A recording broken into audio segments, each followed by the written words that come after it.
Por favor.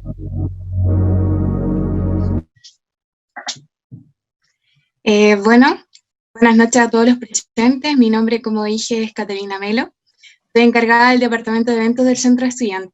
Primero, agradecer por su participación e interés en este ciclo de charlas, agradecer a la gestión del Centro de Estudiantes de la Universidad del Paraíso, a la colaboración de la Oficina de Extensión de la misma y a nuestros queridos compañeros de la sociedad científica que nos están apoyando en la transmisión vía YouTube.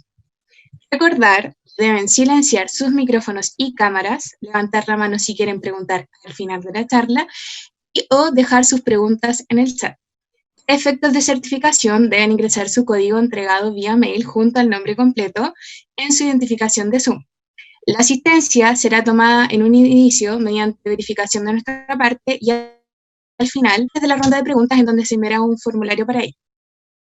El día de hoy tenemos el agrado de tener una charla titulada Manifestaciones bucales asociadas al COVID-19 y al paciente con ventilación mecánica, dictada por el doctor Rodrigo Fuentes, quien es cirujano dentista egresado de la Universidad del Paraíso, un magíster en patología y medicina bucal de la Universidad de Valparaíso, un magíster en patología y medicina bucal de la Universidad de Chile, está diplomado en tecnologías para la educación superior de la Universidad Técnica Metropolitana y Universidad Nacional de México. Le damos una cordial bienvenida al doctor. Bien, pues.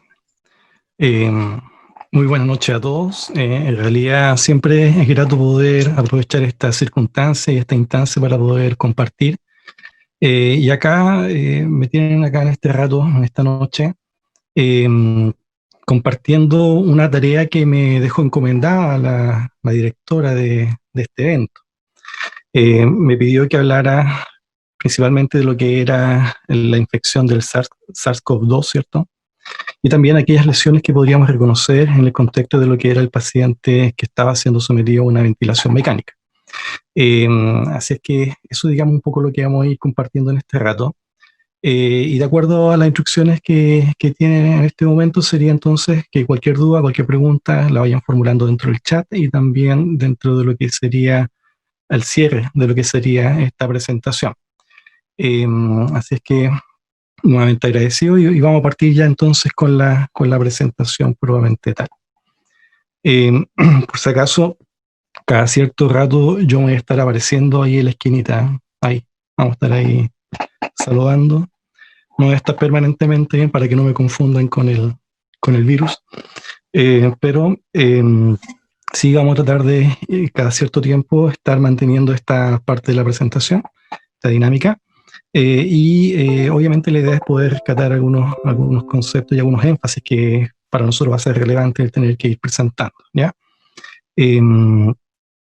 La estructura de la presentación, traté de seguir el rigor de lo que nosotros regularmente presentamos y compartimos en nuestras clases de segundo año, que es donde básicamente entregamos el ordenamiento de cómo debería de estudiarse una enfermedad sin dejarnos de impresionar por todas estas cosas que encandilan desde un punto de vista conceptual, especialmente cuando estamos viendo algún tipo de noticia, algún tipo de informativo. Y por ello entonces la forma en la cual vamos a estar hablando es siguiendo esta estructura. Vamos a ver primero un poco de la patogenia, ¿cierto? De lo que implica la infección probablemente tal. La relevancia en realidad es fundamental, o sea, partir por ellos nos va a permitir entender el porqué de la sintomatología, el porqué de la clínica y también el porqué de las complicaciones. Entonces, eso es la razón por la cual vamos a partir hablando de la patogenia. Con eso ya medianamente entendido, entonces vamos a hacer una interpretación de lo que son los signos y síntomas. Vamos a hacer un paseo rápido por lo que son los síntomas generales, que más que mal ya todos los reconocen. Y vamos a detenernos para hablar en cuanto a lo que corresponde las manifestaciones bucales que se han encontrado asociados a la infección por SARS-CoV-2. En este aspecto, igual un poco ya adelantarnos. Ahí vamos a hacer nosotros efectivamente una comprensión de lo que implica este tipo de manifestaciones, este tipo de reacciones, y tratar de ver efectivamente qué es lo que está pendiente para seguir avanzando en la comprensión de ello. Y en una tercera parte hablaremos entonces de lo que es el sentido de la evolución del cuadro y de las complicaciones, y justamente a propósito de las complicaciones, ahí hablaremos en función de lo que significan las lesiones asociadas a ventilación mecánica que pueden ocurrir en cavidad bucal y también a su vez extrapolar algún tipo de interpretación. Así que eso es básicamente lo que vamos a estar estructurando durante este rato. Así que vamos a partir con ello. Era inevitable para mí tener que partir hablando acerca del comportamiento biológico de los trastornos virales. O sea, es inevitable porque como esta presentación está dirigida a los estudiantes, a la gran mayoría, ¿cierto? Les he hecho clases, ¿cierto? Y partimos nosotros siempre hablando de los comportamientos biológicos de las lesiones. Entonces, cuando hablamos de los comportamientos biológicos, queremos referirnos a formas estereotipadas en las cuales nosotros podemos de algún modo encasillar y poder reconocer cómo se van comportando los diferentes trastornos, sea cual sea la naturaleza de ella, y no solamente ellos, sea cual sea el momento del tiempo en el cual nos estemos enfrentando. Entonces, me parecía casi una necesidad tener que hacer un repaso breve, por si acaso, de lo que implica esta parte del comportamiento biológico de las lesiones, específicamente los trastornos virales. Cuando hablamos de comportamiento biológico, nosotros decíamos que nos centramos básicamente en tres áreas, ¿cierto? Los trastornos de aumento de volumen patológico, en segundo hablamos de las infecciones y en tercer nivel hablábamos de lo que correspondía a los trastornos de la inmunidad. En este aspecto, en esta segunda llave, es básicamente esto lo que presentamos y hablamos de las infecciones como infecciones bacterianas, micóticas, virales y parasitarias, y señalábamos como características relevantes que la mayoría de estas infecciones van a estar condicionadas por el estado del sistema inmunológico, ya sea por unos condicionantes que podemos entender como condicionantes inmunitarios locales o bien condicionantes inmunitarios sistémicos. Y dependiendo de la magnitud de uno u otro, van a favorecer el desarrollo de este. ¿Qué queremos decir con esto? Que para que haya una infección micótica, viral, parasitaria o bacteriana, primero hay una condicionante inmunológica que lo va a justificar. No es normal que nos estemos enfermando. No es normal que estemos arrastrando cuadros, especialmente, está hablando de lo infeccioso, arrastrando cuadros de los cuales nos cueste mejorarnos o no. Entonces, esa situación, digamos, siempre parte por entenderlo y dimensionar de que estamos hablando de una condición en la cual hay un inmunodebilitamiento, hay una condición inmunitaria, una condición de defensa que no está óptima. Y segundo, bueno, reconocer que están las infecciones verdaderas, que eso actualmente se le dice infección a seca, y el otro lo que implica el cambio de rol ecológico de los microorganismos comensales, que es lo que vemos principalmente en el fenómeno de la caries, incluso hasta de la cándida. Entonces hablamos de condiciones de disbiosis. Entonces cuando nosotros hablamos e introducimos estos conceptos de lo que corresponde al comportamiento biológico de las infecciones, estos dos aspectos parecen ser muy relevantes porque están permanentemente presentes cuando hablamos de infecciones, sea cual sea la naturaleza de ella. Entonces, esto es lo primero. Ya cuando hacemos la precisión de la infección viral, también podemos reconocer de manera transversal que se repite en la gran mayoría de los trastornos infecciosos. Luego de que una persona se contagia, hay un estado que se dice portador. Algunos le dicen portador. Desde el punto de vista del proceso del cuadro viral se le llama periodo de incubación, ese es el punto de vista del virus, pero estamos hablando de una situación en que la persona está aparentemente sana. Eso es básicamente lo que uno reconoce, o sea, el paciente está sano, pero está con el virus.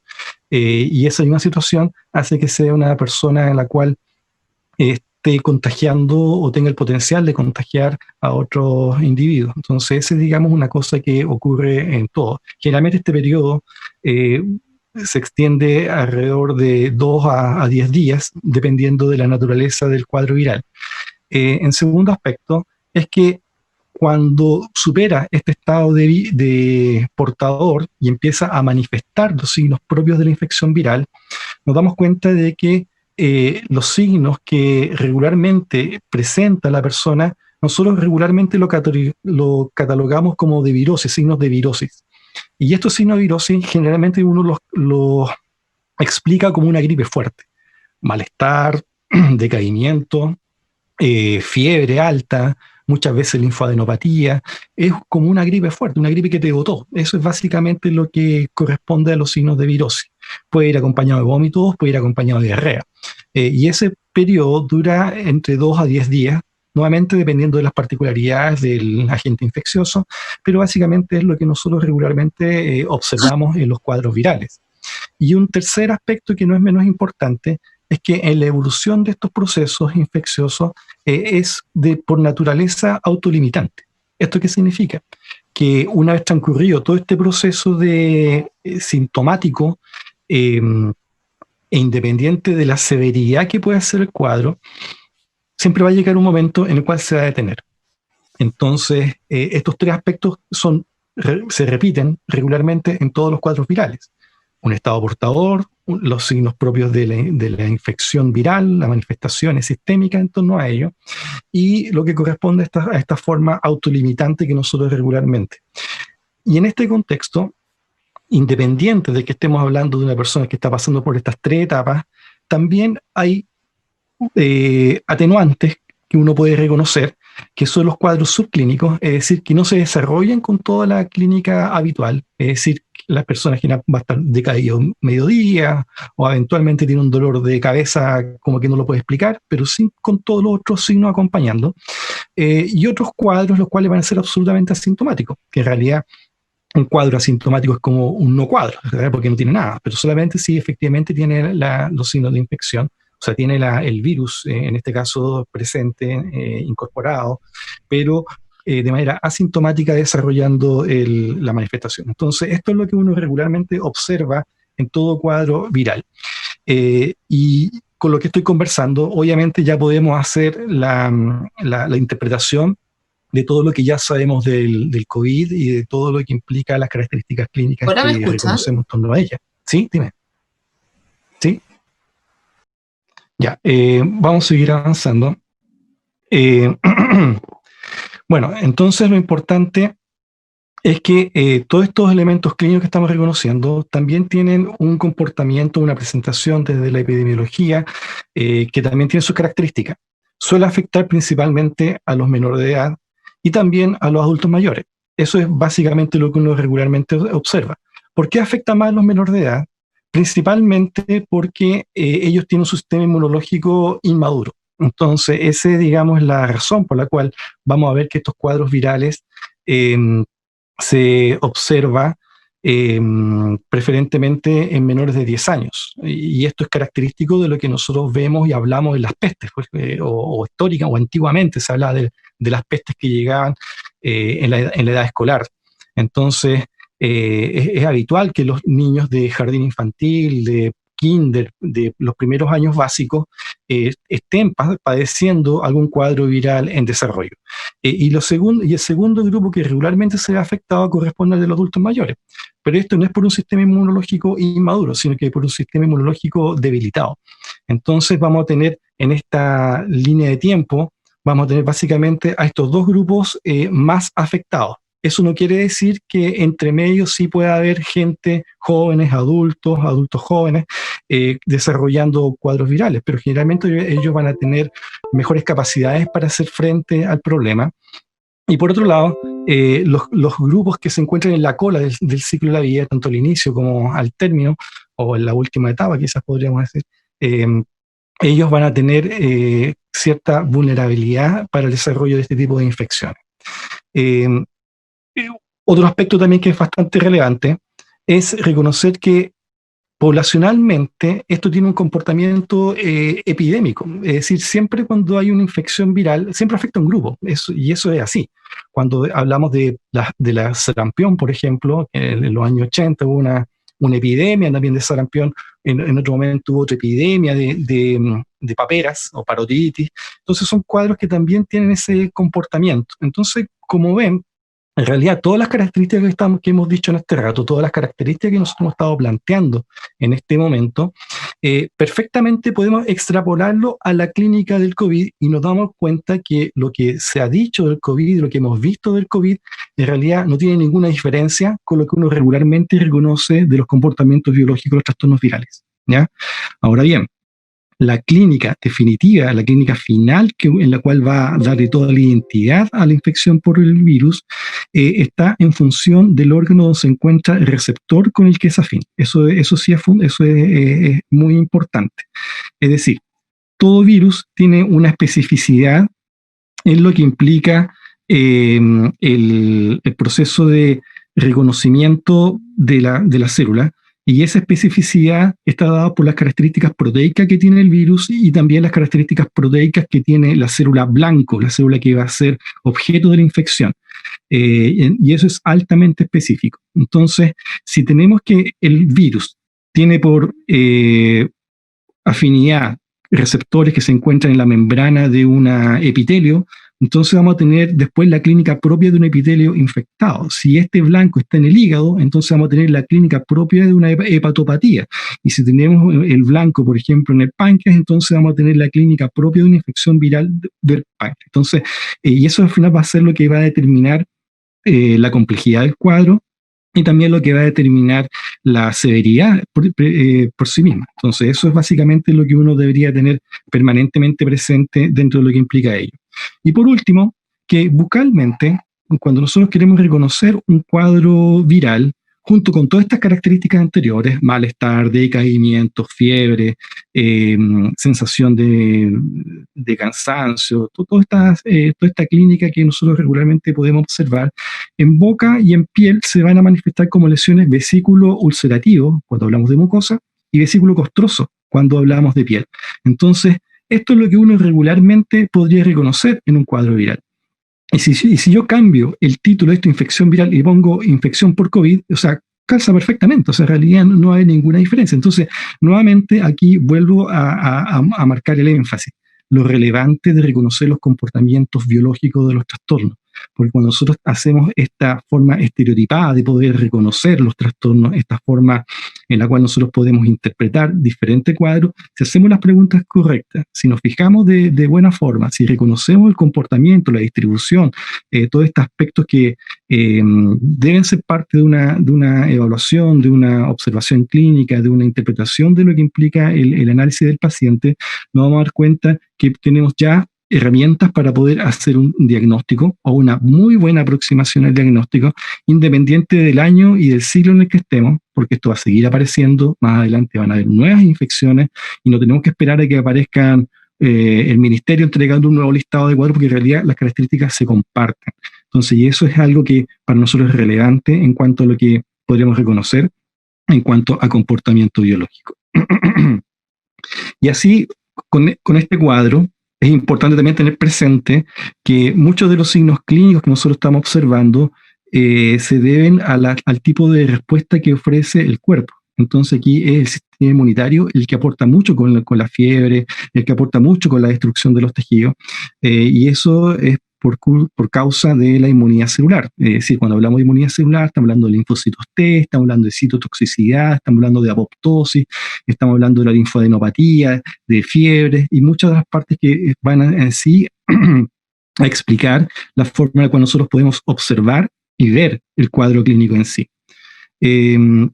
Y así entonces podemos ver que el herpes, la hepatitis, la mononucleosis, todo ese listado de enfermedades comparten mucho de estas mismas características. Obviamente hay matices, y los matices van a estar dados en función del virus en cuestión, y también vamos a encontrar matices en lo que implica el impacto final del proceso infeccioso. Es distinto que yo tenga una infección de piel a que tenga una infección del hígado.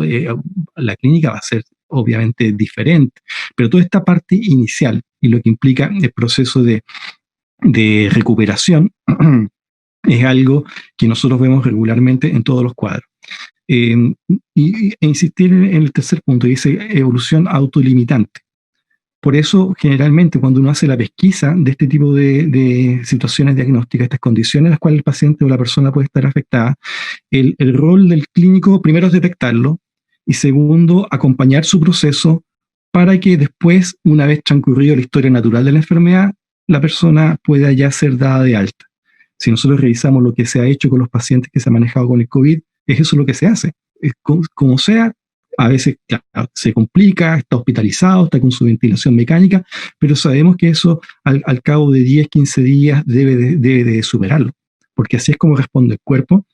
Y por otro lado, como el equipo de la medicina no puede hacer más que eso, más que nada que asegurar un buen soporte, que ventile, que esté bien nutrido, que ojalá que la fiebre sea bien controlada y evitar que se complique en sí dentro de lo que puede ser un manejo ya más dificultoso de lo que es la clínica. Entonces, los signos virales, como la fiebre, es algo que se va a repetir. La tos va a ser dependiendo del tipo de cuadro, pero la linfadenopatía es algo que nosotros regularmente vamos a estar observando. Y acá, entonces, destacar lo que nosotros regularmente vemos en boca. Y en boca generalmente lo que vamos a observar son trastornos vesículo-ulcerativos, que en este caso lo que estamos viendo es una infección por herpes. Acá ustedes podrán ver esta mucosa palatina ulcerada, esta úlcera que se extiende desde la encía marginal, después hacia la zona del paladar, siguiendo toda la zona de inervación, con la particularidad que el resto de la mucosa se encuentra normal, es decir, no ulcerada, y aquí también que coexiste con una lesión vesículo ulcerativa a nivel del bermellón labial superior. Ahora bien, esta clínica va acompañada de un periodo de estrés, va acompañado de la clínica de malestar general, decaimiento, sensación de haber estado agripado. Y acá, por ejemplo, vemos otra manifestación. Las dos fotos que les estoy compartiendo son fotos de pacientes que a mí me ha tocado ver. Y aquí vemos nuevamente otra expresión de una lesión por herpes. Nuevamente vesículo ulcerativo, nuevamente la característica de la distribución. No es todo el paladar que se ve afectado, sino que solamente una parte de él. Y es lo que estamos viendo nosotros en esta clínica de este paciente. Obviamente el tratamiento para ambos, analgésico, hidratación, muy importante la hidratación, y esperar a que el ciclo termine. Por eso después de una semana estos pacientes están completamente recuperados, porque así es como se porta. No es que uno tenga una crema especial o una varita mágica especial, no. Si yo reconozco el cuadro y podemos hacer la interpretación de ello, entonces obviamente solamente tenemos que esperar a que esto no se complique y que por otro lado saber que el cuerpo va a hacer después su proceso de recuperación y cicatrización como corresponde, ¿ya? Vamos ya entendiendo estas partes inicial de lo que corresponde al comportamiento biológico de trastornos virales, vamos entonces ahora a hablar con más precisión respecto a lo que significa la infección por el SARS-CoV-2. El virus ya lo hemos visto, ya lo hemos reconocido, lo hemos visto nosotros en televisión, en internet, y básicamente se le llama coronavirus por toda esa cubierta de múltiples espículas, de hecho se le llaman espinas, que a modo de corona se encuentran recubriendo la superficie de la partícula viral. El virus es un virus RNA, se le llama también, para ser más específico, de acuerdo a la actual clasificación, virus RNA monocatenario positivo, y principalmente su forma, la cual va a infectar a las personas, es a través de la proteína que presenta en estas espículas. Eso que nosotros vemos acá en rojo es donde va a presentar la afinidad con la superficie celular a la cual va a llegar a infectar. Y el receptor se llama receptor de ECA2 o enzima convertidora de la angiotensina 2, y ella es lo que nosotros vamos a tomar como lo que el virus va a reconocer como blanco. Si nosotros miramos acá en este esquema, acá vemos la partícula viral y esta parte de acá, este límite de este contorno celeste, correspondería a la membrana celular del sitio blanco.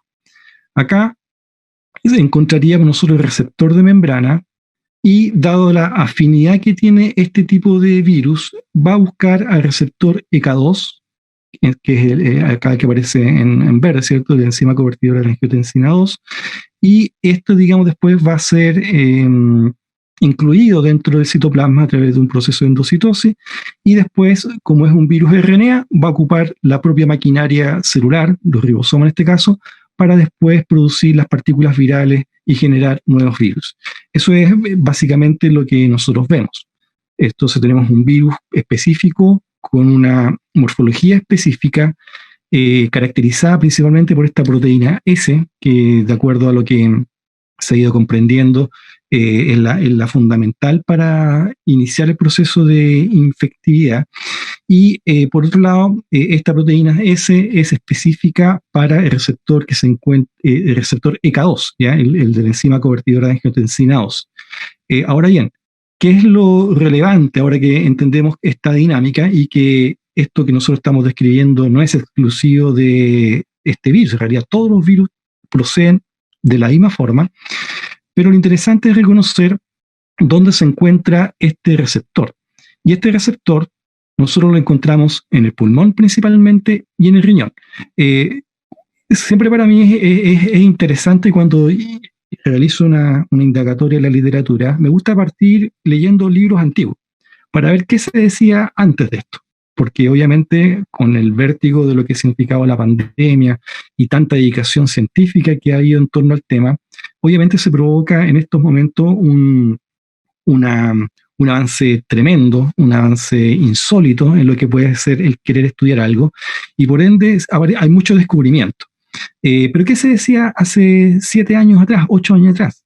Los receptores ECA2, que no tienen tanto tiempo en su descubrimiento, se reconocieron principalmente estar presentes en el pulmón y en el riñón. Y estos receptores ECA2 cumplen una función muy importante en lo que es la regulación de la presión arterial. Recordemos que cuando nosotros estamos hablando de la angiotensina, estamos hablando de una hormona, ¿cierto? De un péptido que produce el hígado y que cuando se asocia a la renina producida por el riñón, tiene la capacidad de inducir vasoconstricción, actúa sobre la musculatura lisa de los vasos sanguíneos y genera todo un cuadro suficiente para generar un cuadro de mayor tensión, de acuerdo a las necesidades orgánicas que tiene el cuerpo. Entonces, eso es lo que es como funciona regularmente la angiotensina. Pero la angiotensina, la enzima convertidora de angiotensina 2 modula la activación hecha por la angiotensina puramente tal y actúa con unas propiedades como medias antagónicas, es decir, produce relajación, tiene mecanismos antifibrinolíticos, antiinflamatorios incluso, y es algo que se empezó a entender principalmente ante el fenómeno de la hipertensión, ante el fenómeno del estudio de la presión, de la regulación de la presión. Por eso el concepto de su comprensión inicial partió entendiendo lo que pasaba en su rol en el pulmón y en el riñón, ¿ya? Eso es básicamente. Después, a propósito de lo que ha ido entendiéndose con todas las infecciones de tipo SARS, entiende SARS-CoV el 1, ¿cierto? Y ahora SARS-CoV-2, se ha ido reconociendo de que también se encuentran receptores para el ECA2 en el intestino, entonces por eso el malestar abdominal, en el sistema nervioso central y también en el endotelio vascular, incluyendo corazón, incluyendo también la aorta como vasos principales. Entonces, es ahí donde se está distribuyendo todo este ECA2. Entonces, de ahí también la magnitud de la clínica, es decir, de ahí, dado que tiene una amplia distribución este receptor, entonces nosotros vamos a ver que van a ser múltiples los órganos que van a estar viéndose afectados. Obviamente, como esto tiene una vía de contagio a través de las gotitas, ¿cierto? Las gotitas de la saliva, puede entrar por vía aérea, son inhalados, llegan al pulmón y el primer órgano que se va a ver afectado va a ser el pulmón. Podríamos llegar a hipotetizar eso. Después, obviamente, uno revisa la literatura y dice que no, primero se infectan otras partes, pero regularmente es lo que nosotros podríamos entender y por eso las características de la clínica. Entonces, eso un poco para tenerlo presente. Y obviamente, como estamos hablando de una infección viral y estamos hablando nosotros de órganos que han sido infectados, después viene lo que naturalmente debería ocurrir, la acción del sistema inmunológico. ¿Y quiénes son los responsables de la acción defensiva de lo que implica una infección viral? Principalmente lo que hacen los linfocitos T. Y recordarán ustedes que la acción del linfocito T es defenderte, pero su defensa se basa en la agresión. O sea, es una célula que va a defenderte a expensas de destruir el otro. Y esto generalmente lo hace con mecanismos de citotoxicidad y de la inducción de la apoptosis. Entonces, si vemos que yo tengo una célula del pulmón infectada por un virus, mi sistema inmunológico solo va a reconocer que tiene que ir a defenderte y va a enviar a los linfocitos T, obviamente, a atacarte de esa agresión, va a ir a defenderte contra esa célula que está ya infectada, ¿cierto?, que tiene el virus, y lo que va a hacer el linfocito T es inducir la apoptosis. Entonces, como ven, es un mecanismo de respuesta regular, es un mecanismo de respuesta como se defiende el sistema inmunológico, y entonces la clínica que nosotros vamos a tener es producto de lo que ocurre desde la destrucción de ellos. Entonces, ¿cuál es el problema acá? Que si el órgano es el pulmón, vamos a tener destrucción de los tejidos que componen y que arman ese alveolo. Entonces, y obviamente, cuando estamos hablando de destruir órganos que cumplen una función tan importante como es el permitirte respirar, obviamente vamos a tener nosotros una clínica con ese nivel de afectación, con ese nivel de compromiso. Esto mismo que nosotros estamos hablando de un pulmón que está infectado, epitelio que está infectado, lo mismo puede suceder en el riñón. Si yo tengo infección viral en epitelio renal, entonces voy a tener también una destrucción de parte de la estructura de ella. ¿Qué parte del riñón? Donde se encuentran los receptores de la enzima convertidora de la angiotensina 2. Y esa es la lógica. El virus no quiere infectar toda la célula, solamente donde tiene esa afinidad específica con sus receptores de membrana y con los receptores de membrana que son capaces de leer y entender esta asociación. Y bueno, y aquí tenemos un diagrama un poquito más grande, donde muestra la proteína S, que corresponde a esta espícula, que es la que caracteriza la corona probablemente tal del virus. Y después vemos aquí adentro lo que corresponde al RNA y otras proteínas que son reconocidas. Y como les decía hace un ratito, como ha habido tanta dedicación al estudio de este tipo a este virus, entonces se han ido descubriendo nuevas propiedades que tiene la proteína M, nuevas propiedades que tiene el dímero de hemaglutinina esterasa. Entonces, eso, digamos, es lo que va a ir pasando. Desde un punto de vista del estudio, nosotros, me refiero a nosotros como humanidad, podemos reconocer los antígenos de estas moléculas. O sea, estos son moléculas antigénicas, obviamente, y el cuerpo puede reconocerlas. Entonces, parte del estudio, si yo tengo o no el virus presente en mi cuerpo, puede ser a través de la detección de los antígenos. Lo que hace el PCR, ¿cierto? El PCR amplifica lo que corresponde el señal, las características del RNA, el material nucleotídico que presenta. Y la otra forma que se dedica la humanidad para estudiarlo es la reacción inmunológica que termina desarrollando.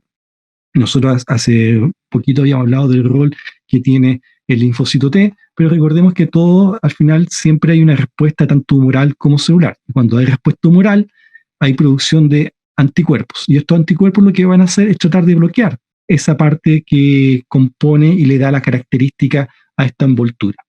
Entonces, esto es lo que uno regularmente podría entender para explicar las diferentes técnicas de estudio que existen, las técnicas de evaluación diagnóstica, para poder de algún modo reconocer si tenemos la presencia o no del virus. Y este es el órgano blanco, el pulmón, el alveolo, ¿cierto? Este alveolo igual tiene hartos defectos por si acaso en su esquema, pero independiente de ello, aquí porque los vasos deberían estar continuos, el de la arteria debería continuarse con el capilar. Y por otro lado, bajo el capilar y con el alveolo debería haber una estructura conectiva. Eso es lo que nosotros deberíamos ver en rigor. Pero básicamente estos alveolos que vemos acá corresponden podríamos caracterizarlo como globos, ¿cierto? Globos que tienen la capacidad de extenderse, colapsarse medianamente, porque ahí está ocurriendo el proceso de intercambio de gases. Desde el cuerpo tiene que entregar el CO2 y desde el ambiente tiene que recuperar el oxígeno. Entonces, si yo tengo una respuesta inmunitaria intensa en torno al alveolo, obviamente va a ser esta estructura la que se va a ver afectada, es esta estructura la que se va a ver dañada, y como yo tengo mis linfocitos T induciendo la apoptosis de los epitelios respiratorios, induciendo la apoptosis de las células que han sido infectadas, induciendo la apoptosis de las células que tienen los receptores del ECA2.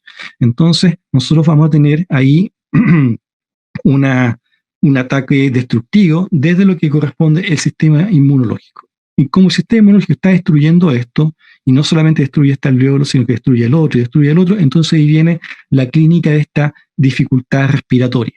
Obviamente no puedo respirar, no tengo alveolos disponibles, no tengo alveolos funcionales. Es más, estoy destruyendo los alveolos producto de la característica de la infección. Pero nuevamente, todo esto tiene una lógica que desde la patología general podríamos reconocer como que así es como ocurre. En realidad no debería de sorprendernos.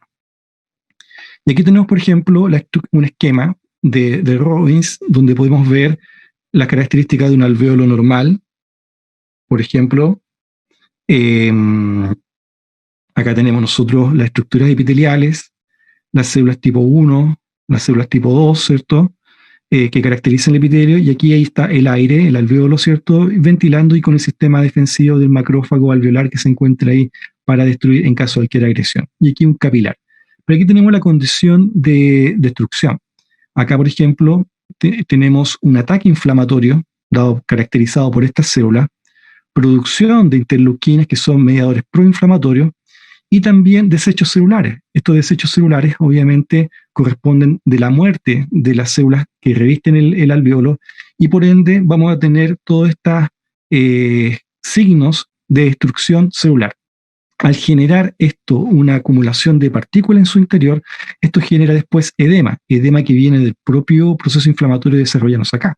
Recordemos que acá hay una inflamación. Si hay inflamación, hay extravasación de líquido, hay aumento de la permeabilidad vascular, hay vasodilatación, sale líquido. Este líquido queda en el intersticio, pero como tenemos una mayor gradiente de concentración acá por los productos de las proteínas destruidas, este líquido entra acá.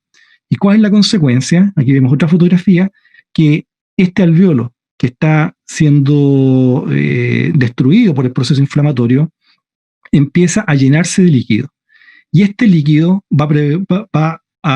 viene de la sangre, este líquido viene del propio componente vascular, del componente sanguíneo, y con las proteínas que tiene ahí de las células que han sido destruidas, transforma este líquido en una verdadera gelatina. Entonces, esta gelatina es lo que empieza a ocupar el espacio del alvéolo, y esta gelatina obviamente es la que va a dificultar todo el proceso respiratorio.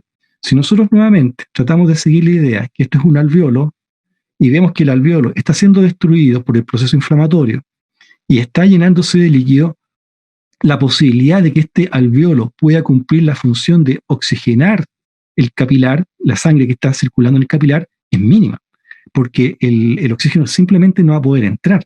Entonces, por eso la persona va a ver que su sangre entra sin oxigenar y pasa sin cargarse de oxígeno, pasa de nuevo sin poder hacer el intercambio gaseoso. Entonces, por eso nosotros vamos a tener una clínica que se va a caracterizar por esta dificultad respiratoria, esta sensación de cansancio. ¿El cansancio qué significa? Que tus tejidos están hipóxicos. Entonces, cuando hay un bajo aporte de oxígeno a tus tejidos, tú te sientes muy cansado. Entonces, es lo que vemos acá, producto de esta dificultad respiratoria, dado que los alvéolos se encuentran llenos de líquido. Entonces, como vemos acá, es algo que estamos representando en este esquema a través de lo que implica el daño tisular que está ocurriendo dentro del alvéolo. Esto se está repitiendo en múltiples alvéolos y obviamente esto va a generar todo este cuadro de dificultad.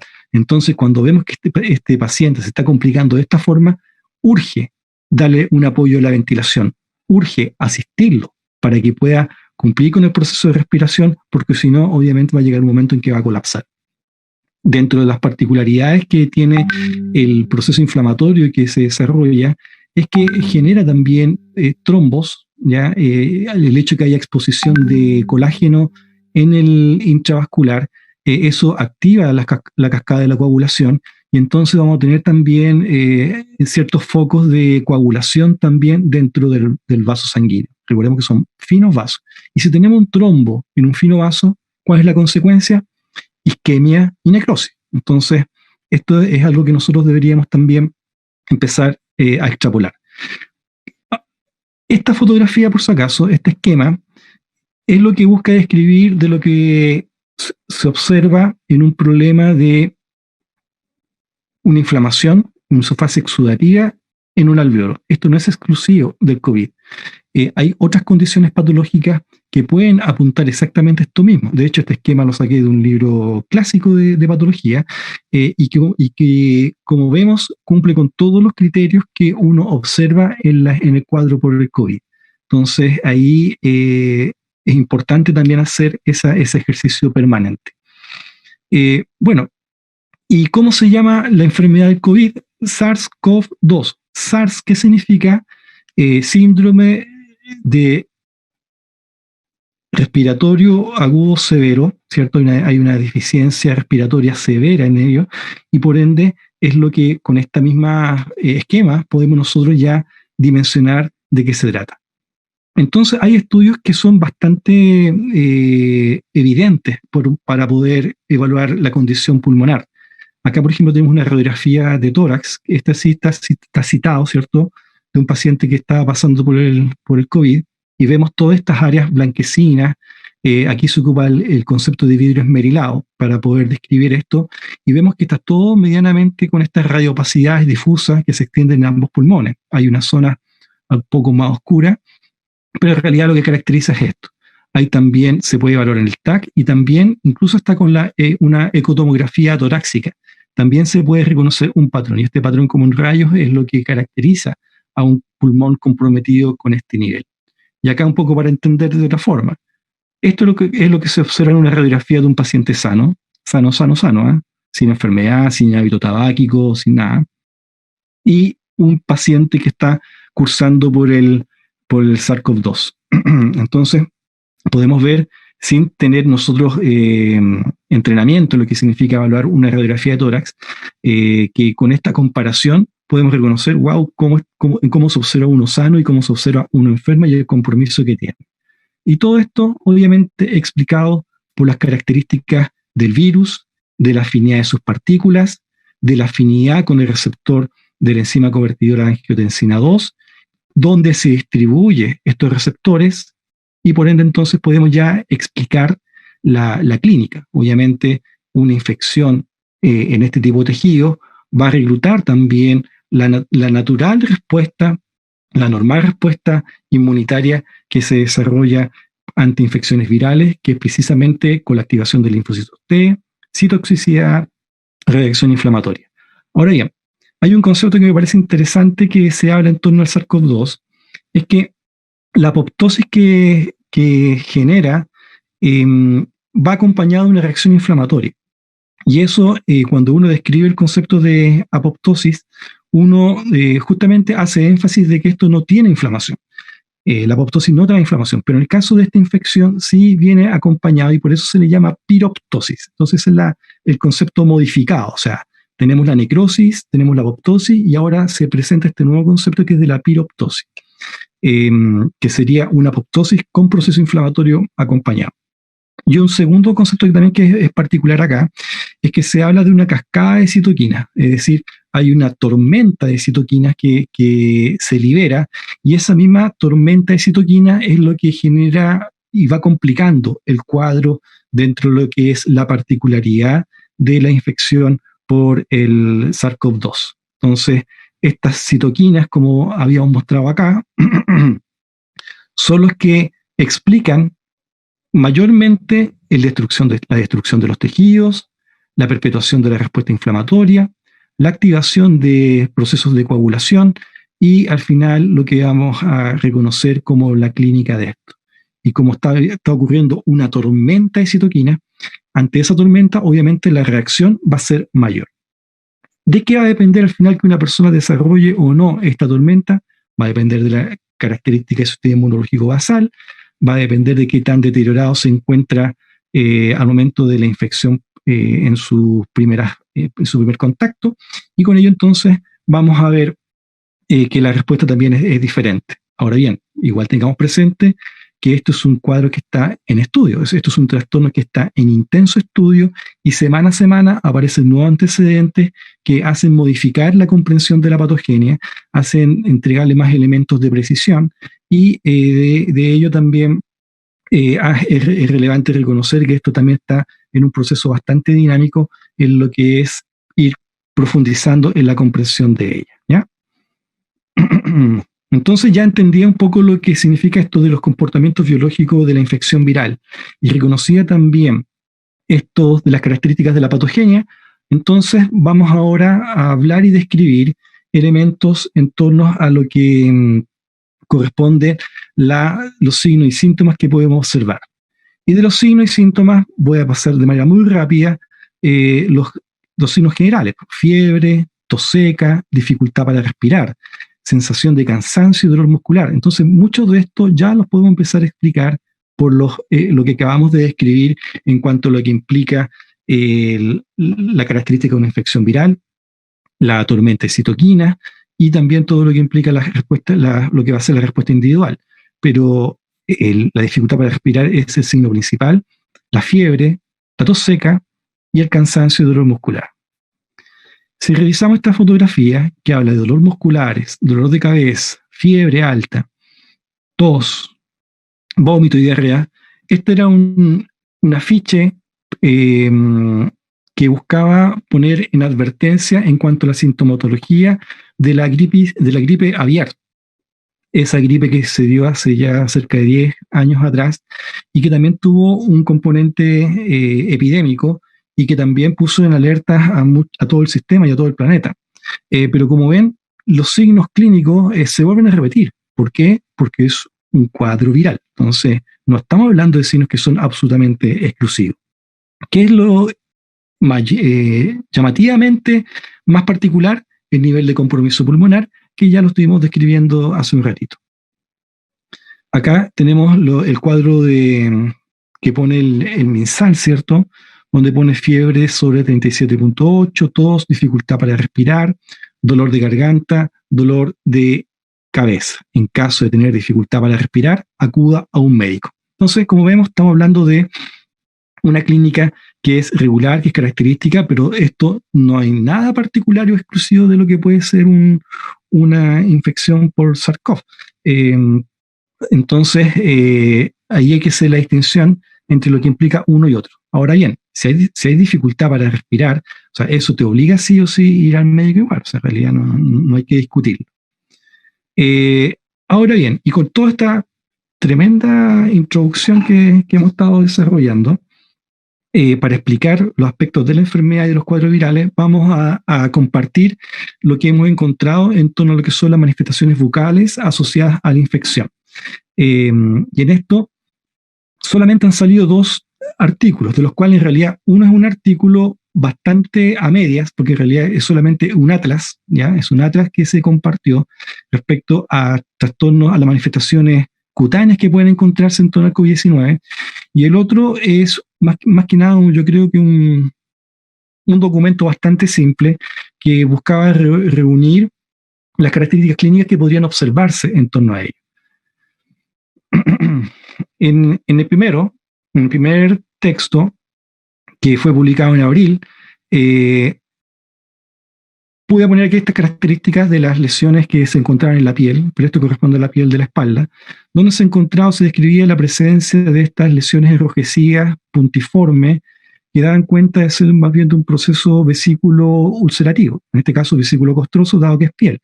Y esto mismo podemos extrapolarlo a lo que se observa en una piel, en este caso de un niño o de un adulto, ambos diagnosticados con COVID.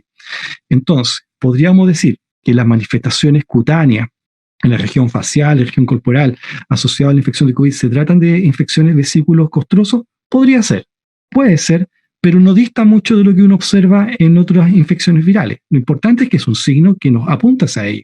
Que sea exclusivo del COVID, no, definitivamente no. Pero conviene tenerlo presente. Otro aspecto relevante. Aquí reportaban 375 casos aproximadamente y solamente compartieron fotos de lesiones de piel, de rostro, de a lo más 3 personas. En realidad, la expresión o la incidencia de lesiones cutáneas en la región facial, donde vemos que se encuentran presentes lesiones que nos permiten caracterizar a la infección por COVID-19, sería muy pretencioso tratar de decir que estos son signos característicos de COVID. No, estamos hablando de signos más bien que caracterizan a cuadros virales y en este caso se ha encontrado en algunos pacientes con COVID. Obviamente también es muy importante tener presente de que todas estas lesiones que estamos describiendo y que vamos a describir están dentro de un marco sistémico característico. Tos seca, fiebre alta, dificultad para respirar, cansancio, dolor muscular, diarrea. En boca, así como muy parecida a esas áreas rojas que encontramos en la piel, también se pueden encontrar al nivel del paladar y paladar blando. Esto igual podría ser signo más bien de una equimosis, podrían ser pequeñas petequias que nosotros podríamos estar observando producto del mismo esfuerzo de la tos, o sea, eso podría ser, más que producto del daño tisular que está haciendo la infección. Pero por lo menos aquí tenemos signos que se empiezan a repetir, pero en realidad a repetir de manera relativa, en realidad porque no hay una contundencia en lo que se describe en torno a manifestaciones bucales asociadas al COVID. Bueno, por otro lado podemos ver que tiene una gingivitis muy aguda acá, y este corresponde al mismo paciente. Miramos la gingivitis, pero en realidad hasta eso nos podría hacer sospechar de que este paciente podría tener un compromiso sistémico mayor. Nuevamente se repiten acá estas áreas puntiformes, que como señalaba podría ser también producto del esfuerzo de la tos o bien por el daño microvascular que podría estar ocurriendo también a nivel de la superficie de las mucosas. El segundo texto, ese texto que estaba en portugués, reunía cerca de 7 casos clínicos, que es muy poco. Si uno quisiera tomarlo como referencia, entendiendo que estamos hablando de cientos de miles de personas que se han infectado, señala solamente 7 casos. Esto también fue publicado hace un mes y mostraba fotografías de lesiones en mucosa que incluía pacientes sospechosos, como este caso, pacientes sospechosos, y que igual decidieron compartirlo. Obviamente si hay una sospecha es porque hay una clínica también que lo acompaña. Y esta lesión, que bien se parece a un cuadro por infección por herpes hasta cierto punto, es lo que se describía en este cuadro. Obviamente cuando estamos hablando de este tipo de lesiones ulceradas, son lesiones dolorosas, urentes, de contorno irregular, un borde enrojecido, cubierta por esta malla fibrina, intensamente dolorosa, pero bien sabemos que se va a recuperar de manera natural al cabo de 7 o 10 días. Entonces eso, digamos, tenerlo presente. Y acá ponían otro caso que también estaba categorizado como un paciente sospechoso de SARS-CoV-2, es decir, este paciente no tenía el diagnóstico con la rutina diagnóstica que implica, pero tenía de nuevo una clínica sospechosa. Y veíamos en este caso de un paciente de 58 años que era diabético, hipertenso y que presentaba esta lesión. Que esto se parece mucho a una lesión por herpes, más que el anterior incluso. Muy parecido al cuadro herpético que compartí en ese paciente que yo les presentaba al inicio de la presentación. Entonces, ¿estas lesiones que estamos viendo son propias del SARS-CoV? No lo sé. ¿Es para dudar? Podemos dudarlo. ¿Cuál sería la condición sine qua non para explicar estas lesiones? Que haya receptores EK2 a nivel de la superficie de la mucosa palatina, pero eso no está así, no está descrito ni se reconoce. Entonces, lo más probable que esto sea una sobreinfección o una infección que esté coexistiendo con el SARS-CoV, es decir, que tenga el paciente el SARS-CoV y por otro lado esté desarrollando también una infección por herpes de manera simultánea y de manera sincrónica. Entonces, eso es algo que uno eventualmente podría también llegar a observar, eventualmente también podría llegar a reconocer, pero no podemos empezar a hacer la interpretación de que las lesiones de mucosa son propias del SARS-CoV. No. Si sabemos que para que se desarrollen los cuadros inmunitarios, los trastornos virales, tiene que haber una deficiencia en tu respuesta inmunitaria o una respuesta inmunitaria no óptima, tú te puedes agarrar un virus y puedes también contagiarte con otros virus más. Entonces, y si te pilló muy mal, puedes tener múltiples cuadros ahí coincidiendo. Y en este caso, atribuirle esta manifestación bucal a una infección por SARS-CoV sería, yo creo que apresurado, creo que no sería correcto, pero sí reconocer que ambas infecciones acusan de un estado inmunitario deficitario. En este caso, igual como un caso sospechoso nada más, podríamos decir que hay un herpes coexistiendo con un cuadro de SARS-CoV. O sea, uno no excluye al otro. O sea, en realidad no debería ser así. Y acá, en este caso, que sí había una clínica con SARS-CoV diagnosticado. Ahí estaban las lesiones vesículo-ulcerativas, como nosotros ya lo hemos descrito en torno a lo que implica las características de un cuadro viral, y también tenía lesiones rojas en la piel, enantema, que vemos que se distribuía muy parecido a lo que uno puede observar en una rubiola, en un sarampión incluso. Entonces, pero nuevamente, atribuirles signos patognomónicos a esto, no, para nada.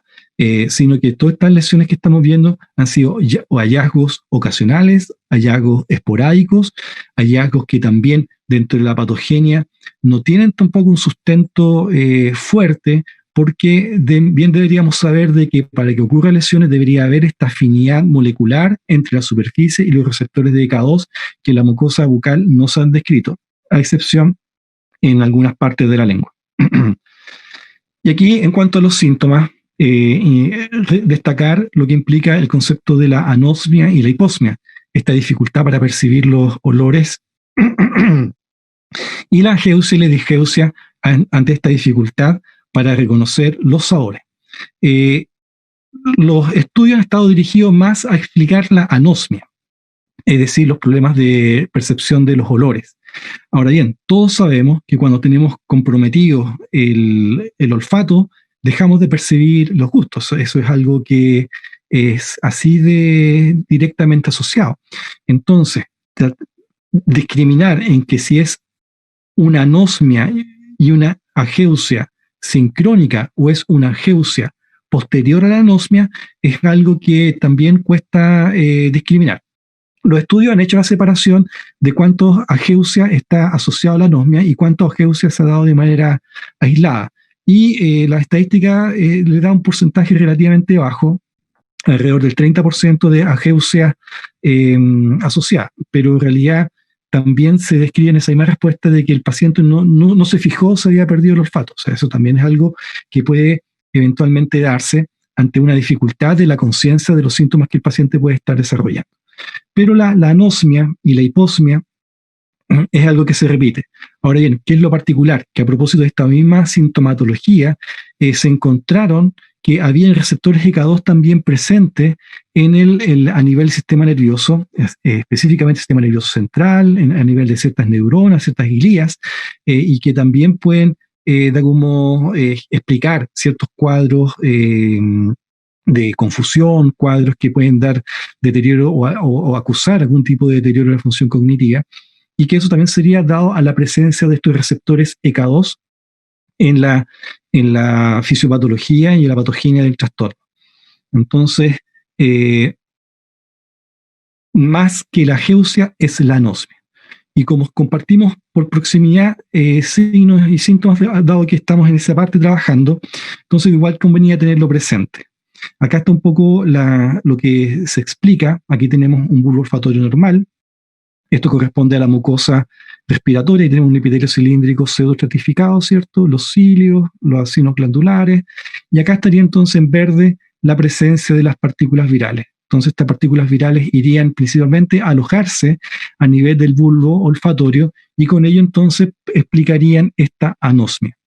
Una anosmia que es transitoria, una anosmia que dura mientras está el cuadro en desarrollo y que la persona después se recupera.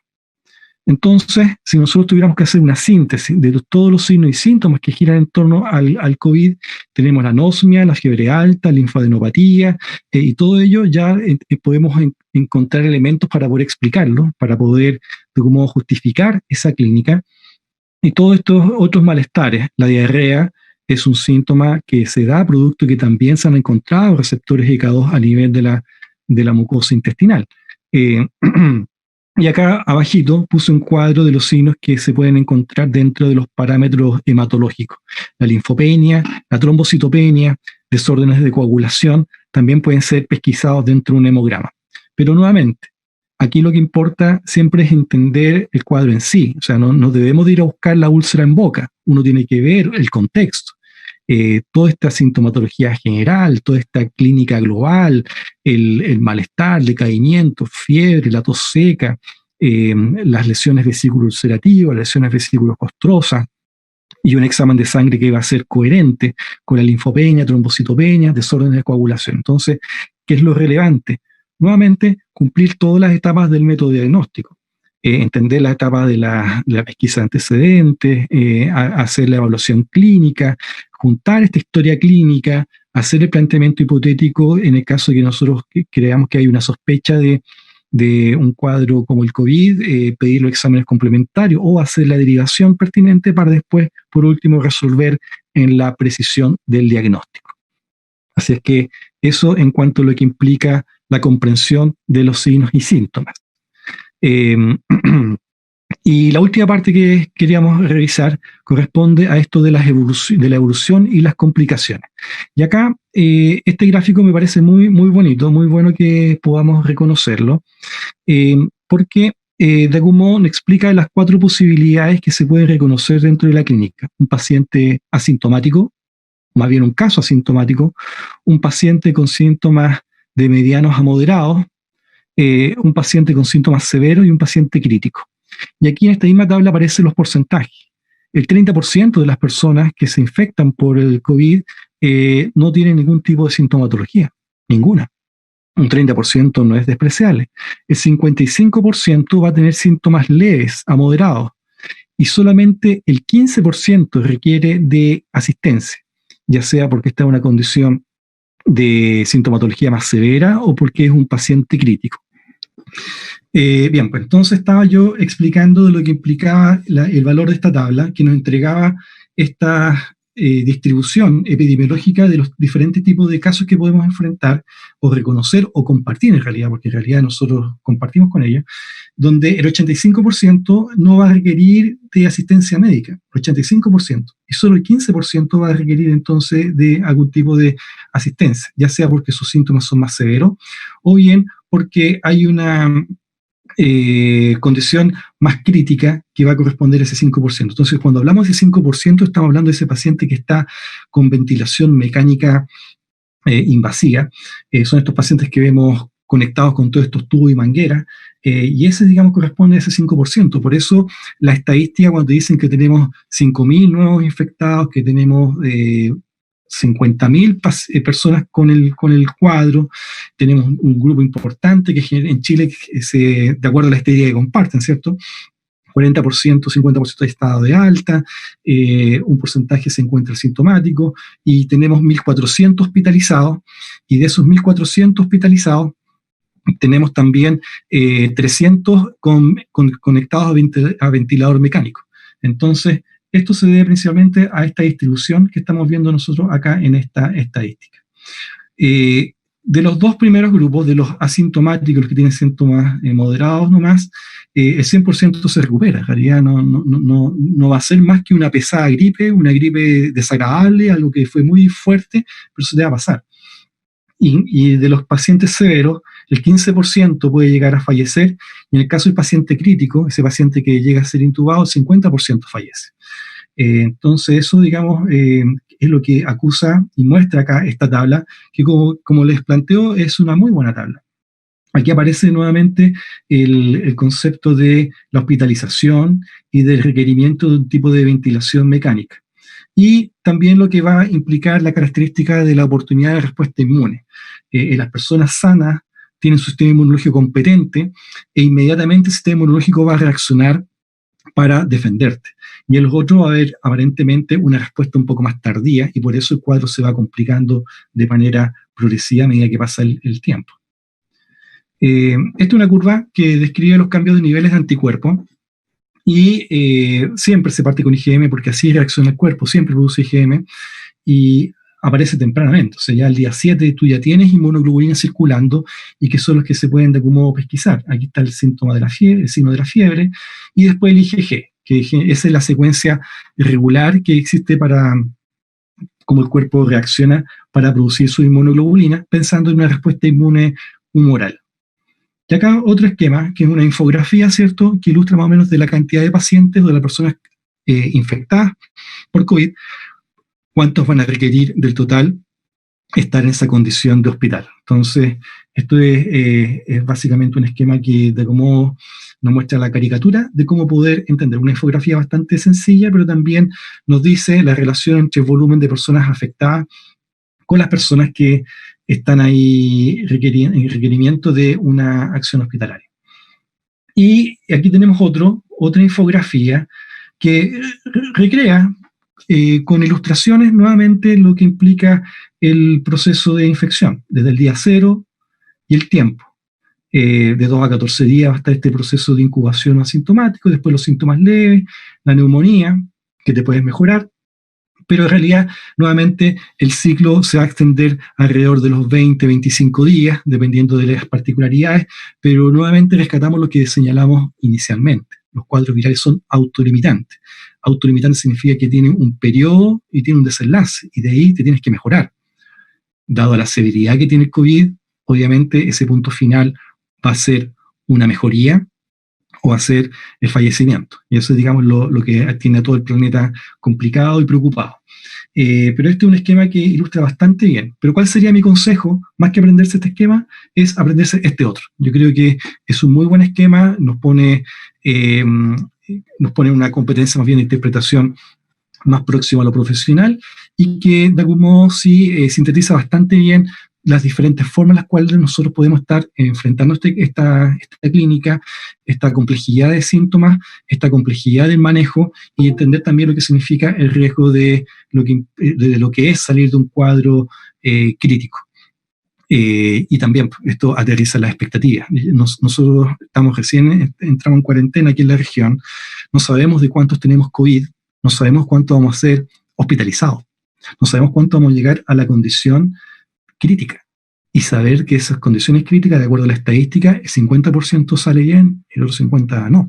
Entonces eso es algo que de algún modo uno también debería hacer el ejercicio de interpretar y no desconocer, ¿ya? Entonces es una condición compleja y que por eso estamos en cuarentena y por eso la condición de pandemia y por eso la reacción de la OMS. Entonces, entendiendo este porcentaje, ¿cierto?, de los severos y de los críticos, vamos a explicar en qué consiste, de manera muy, muy general, algunos aspectos referentes a lo que es la ventilación, que es la segunda parte de esta presentación y que es más cortita de lo que ya hemos estado hablando. Básicamente se reconocen dos tipos de ventilación. Una ventilación no invasiva, que es la que tenemos acá, que sería el equivalente solamente al sobreponer la mascarilla y darle la asistencia con un mejor aporte de oxígeno principalmente, y la ventilación invasiva. Y esta ventilación invasiva es la que se ocupa para este tipo de situaciones, donde es una intubación orotraqueal, donde vemos que hay toda una manguera, hay un cuerpo extraño, ¿cierto?, que tiene una zona más dilatada, que se llama mangoy, que es lo que va a permitir meter aire a presión, oxígeno a presión, para poder entonces mejorar esta situación de ventilación. En cuanto a los requerimientos del paciente y a la necesidad de ventilación, esto puede ser una ventilación espontánea, es decir, el paciente va a hacer un aporte principalmente de la cantidad de oxígeno. Otro es la ventilación asistida, es decir, que requiere solamente la asistencia o el apoyo en ciertos movimientos, y el otro es la ventilación controlada, es cuando tenemos un paciente que no puede respirar, ni inspirar ni expirar. Entonces, esta ventilación controlada depende absolutamente de la máquina. Estas tres formas de ventilación se hace principalmente a través de estas dos máquinas, y la controlada y la asistida va a estar dada principalmente por la forma invasiva que nosotros estamos viendo acá. Nuevamente, no todos los pacientes que tienen COVID desarrollan o necesitan este tipo de asistencia. Generalmente van a ser los pacientes críticos los que van a requerir de esta ventilación controlada, esta intubación invasiva. Y por ende, es en este porcentaje donde nosotros vamos a ver performance médico asistencial de este tipo. Aquí vemos la persona intubada, ¿cierto?, la asistencia profesional. Obviamente ya estas conductas así sin medios de protección ya no están dentro del estándar de lo que implica el atender a un paciente, y esto ya es más próximo a lo que nosotros podríamos reconocer. Entonces, esto que he planteado con una ventilación invasiva o no invasiva, que suena tan simple, en realidad una ventilación y requiere de mucha expertise, requiere de mucha habilidad y por sobre todo una buena comprensión de los procesos fisiológicos que está pasando la persona. Aquí hay una animación donde muestra la manguera, el sistema de conexión, cómo es intubado la máquina que está haciendo el aporte de la presión de aire probablemente tal. Y todo esto debe regular la cantidad de oxígeno, otros gases que deben estar siendo perfundidos y también la presión. Si yo tengo un paciente, que obviamente el médico tiene un paciente, que tiene sus alvéolos obstruidos, su tejido funcional va a ser muy poco. Entonces no se trata de administrar oxígeno a diestra y siniestra.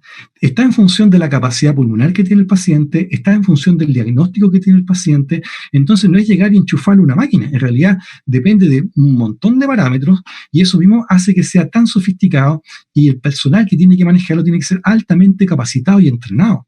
Entonces esto mismo hace que el proceso de ventilación mecánica sea un proceso exigente, sea riguroso, sea también complejo.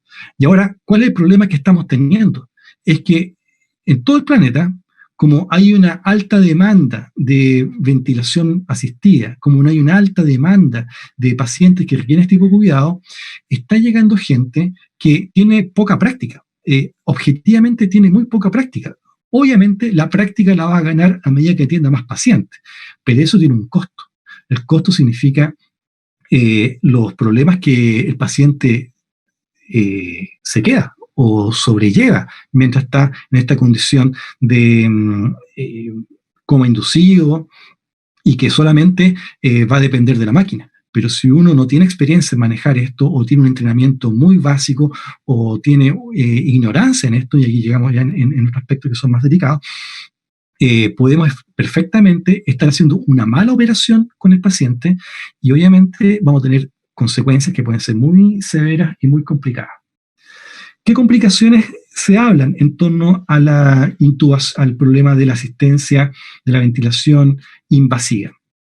Que la concentración de oxígeno no sea suficiente, que en vez de haberlo intubado hacia la tráquea, lo hayan intubado hacia el esófago, lo que eso es terrible, que hayan aspiración de contenido gástrico, que perforen un pulmón y generen un neumotórax, que hayan accidentes al momento de retirar el tubo, que hayan rupturas del CAF, que corresponde a ese manguito que nosotros poníamos acá, esto corresponde al CAF, que se rompa eso, que se piensa que eso está en la tráquea, y eso está dilatado. Imagínense que se quiera esofagitis erosivas por todo lo que implica remover de las piezas que están atravesando el tubo. El trauma dental es una de las lesiones que aparece también ahí nominada.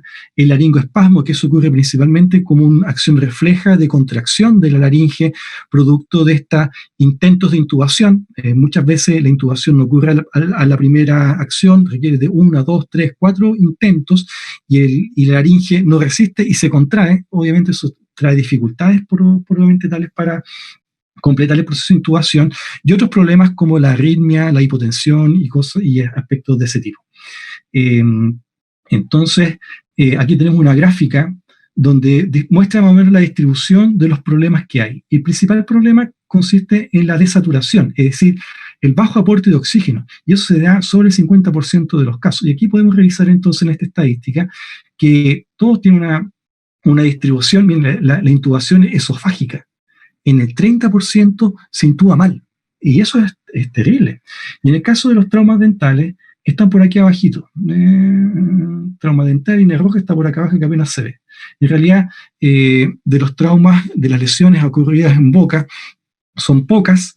Vamos a entregar la estadística a continuación y nos vamos a dar cuenta que en realidad no se describe tanta incidencia de daño bucal producto de este proceso de intubación o de ventilación invasiva. Generalmente, cuando hay complicaciones en la intubación, desde el punto de vista del trauma de los tejidos bucales, hay laceración de los tejidos, puede haber fractura dentaria, puede haber daño de las prótesis, pueden provocarse avulsiones dentarias, hematomas y abrasión o daños al órgano de la lengua. Entonces, básicamente es lo que podríamos reconocer como dentro de la lógica del tejido blando traumatizado y también del trauma propio de las estructuras dentarias. Acá, cuando se describen las condiciones de avulsión dentaria, se asocia principalmente también a condiciones periodontales deficitarias. En realidad no es que te vayan a intubar y vaya a salir sin dientes, pero hay muchos pacientes que tienen problemas periodontales y que ante acciones de intubación, principalmente que pueden ser de urgencia, ¿cierto?, pueden implicar la pérdida de dientes. Acá un par de estadísticas, que de 440 procedimientos, el 7% desarrolló lesiones en tejido blando. Y otra estadística señala que el rango de incidencia de lesiones dentales por anestesia general van del 1 por cada 1500 al 1 por 1000, lo que eso igual es algo bastante bajo. No deja de ser importante, no deja de ser relevante lo que implica el cuidado que debe tener el operador y lo que le puede pasar eventualmente a un paciente. Pero objetivamente la estadística en cuanto al reconocimiento de lesiones asociadas al trauma de ellos es bastante baja. Y aquí un caso excepcional donde esta paciente que estaba intubada, se le perforaron la lengua.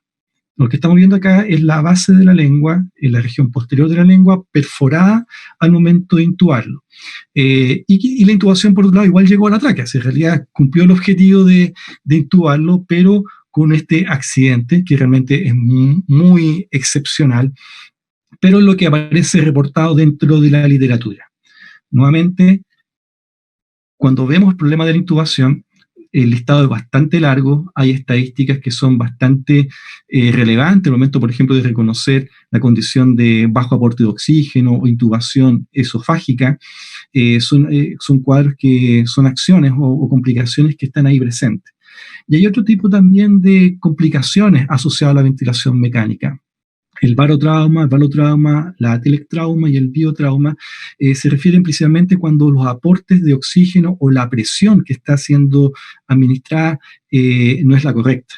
A veces puede haber excesiva presión y ante un tejido dañado termina reventándolo. Eso puede ocurrir. A veces una presión intensa, pero no a punto de ruptura, termina distendiéndolo a tal punto que genera también problemas en la estructura del alveolo. Otros problemas asociados a la ventilación mecánica es la toxicidad por oxígeno, así como está también la desaturación, que es un bajo aporte de oxígeno, es cuando se le entrega mucho oxígeno y puede ser intoxicado por ello. Efectos cardiovasculares, efectos gastrointestinales, perfusión cerebral alterada y problemas por la posición. Esto obviamente la posición va a depender del tiempo en que el paciente esté ahí en condiciones de inducción al coma y que puede generar daño a la piel, principalmente en todas las estructuras de apoyo. Y de estas cantidad de cosas que están asociadas principalmente a la manipulación de la ventilación, también están las complicaciones que naturalmente pueden venir con la ventilación, que es la neumonía asociada al ventilador mecánico. Es decir, tengamos presente que esto es un cuerpo extraño, que cada cierto tiempo hay que estar limpiando, aspirando, y por ende puede estar llegándose nuevos agentes infecciosos a generar una complicación pulmonar profunda. Entonces, esto es parte de lo regular. Entonces, cuando vemos la intubación, en realidad no es algo sencillo, es algo complicado, es algo que requiere gran expertise y habilidades por parte del clínico, que es una cantidad de parámetros importantes de los cuales se debe tener presente. Y entonces cuando vemos profesionales que están desempeñando con este rol, uno debe decir, wow, que tienen que saber hartas cosas, wow, que tienen que dominar muchos aspectos. Pero aquí viene lo otro. Si hay una gran cantidad de accidentes, si hay una gran cantidad de variables que pueden de algún modo conducir a una complicación en el manejo del paciente, lo que tiene que pasar después en un momento, y esto la investigación tiene que desarrollarlo más adelante, ¿cuántos de estos pacientes por COVID han fallecido por mal manejo de este tipo de recursos? Y eso la estadística no lo dice. En este momento, todo paciente que es sometido a ventilación mecánica y que se muere por COVID. Yo no creo que sea así. Yo creo que hay problemas de operación, hay problemas de manejo que es propio también de la naturaleza humana. Si estamos diciendo que de tal porcentaje, de tal cantidad de casos que son sometidos a ventilación mecánica, un porcentaje considerable está falleciendo, estamos diciendo implícitamente que todos los operadores trabajaron al 100%. Es decir, que ninguno de estos errores se vivió. Y eso es muy poco probable. Yo creo que hay problemas en cuanto a lo que implica la limpieza de esa estadística, y esto también es un trabajo que tiene que ser desarrollado eventualmente por las mismas áreas de la investigación para hacer esa limpieza. ¿Cuántos de los pacientes que estaban complicados no debieron haberse muerto? ¿Ya? Y eso es algo tremendo, es algo fuerte, es algo que nos afecta, ¿cierto? Pero también es algo que es humano, porque todas estas acciones, las máquinas no se manejan solas, sino que son operadas por más de un profesional, y por ende es muy importante tener claro de que todos estos procedimientos también tienen limitaciones. Todo tiene limitaciones. El ser humano tiene limitaciones, las máquinas tienen limitaciones, y el COVID no va a ser responsable de todas las muertes, ¿ya? Entonces también hay que reconocer que ha habido una sobredemanda de ventilación, ha habido una sobredemanda de ventiladores, y por otro lado ha habido un entrenamiento masivo de capacitaciones masivas con escaso entrenamiento para que las personas puedan hacer manejo de ello. Obviamente un sistema responsable cautelará que ciertas acciones hará el más experto, y las otras acciones las hará las personas que están soportando y están siendo recientemente capacitadas. Pero si la estadística que yo les mostré es de gente experta, entonces acá no hay nada publicado en torno a ello. Y es algo que también falta. O sea, hay mucha investigación en torno al COVID, hay mucha investigación que busca describir mecanismos patogénicos, y las complicaciones respiratorias, pero hasta el minuto no ha habido ninguna que habla de las complicaciones de la intubación, las complicaciones del paciente en el manejo, que haga una lectura crítica respecto al proceder de esta área, que es tremendamente compleja también, o sea, digamos así. Y por ende, pero es algo que también hay que limpiar. Entonces, ya para terminar, estaba buscando una fotografía de dentista, y esta lejos la que más me gustó. ¿Por qué fue la que más me gustó? Porque no te ponían el clínico con la sonda, ni con el espejo, ni con la turbina, sino que la actitud de esta profesional es que asume que su preocupación es el paciente y todas las estructuras, que no está condicionada la profesión por una sonda o por una turbina, sino que el compromiso de hacernos cargo de ello. Y con esta fotografía yo quisiera presentar las dos conclusiones más principales.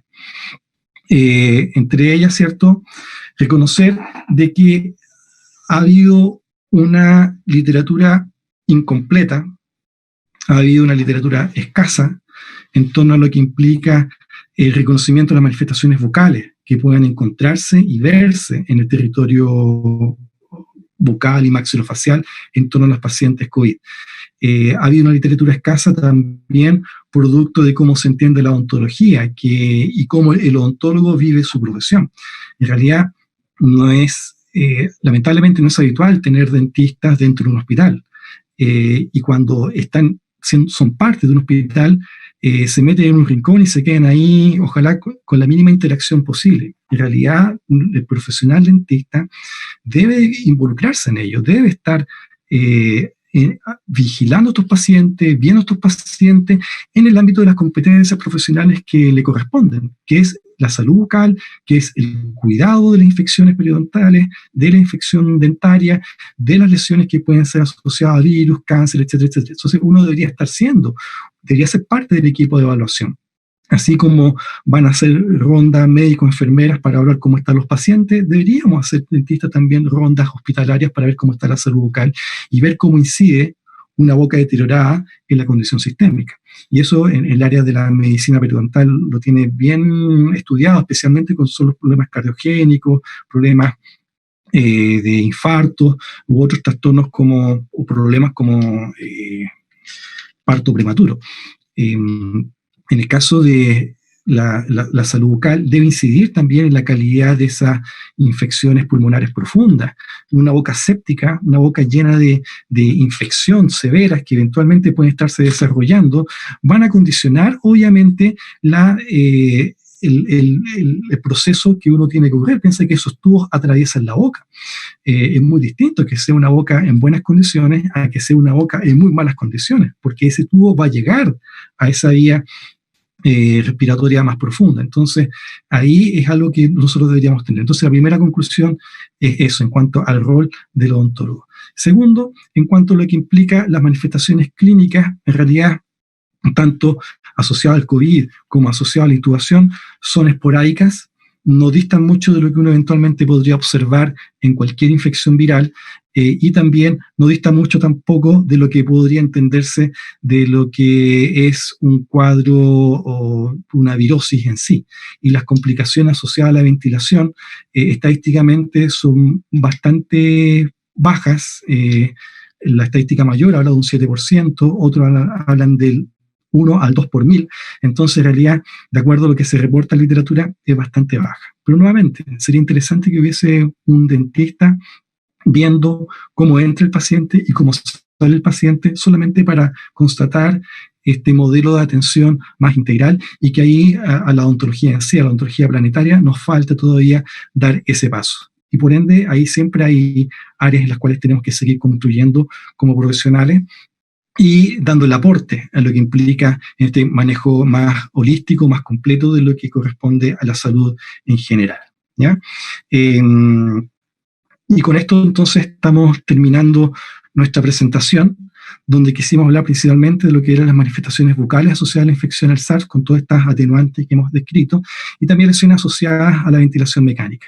Este problema de la pandemia nos estalla en medio de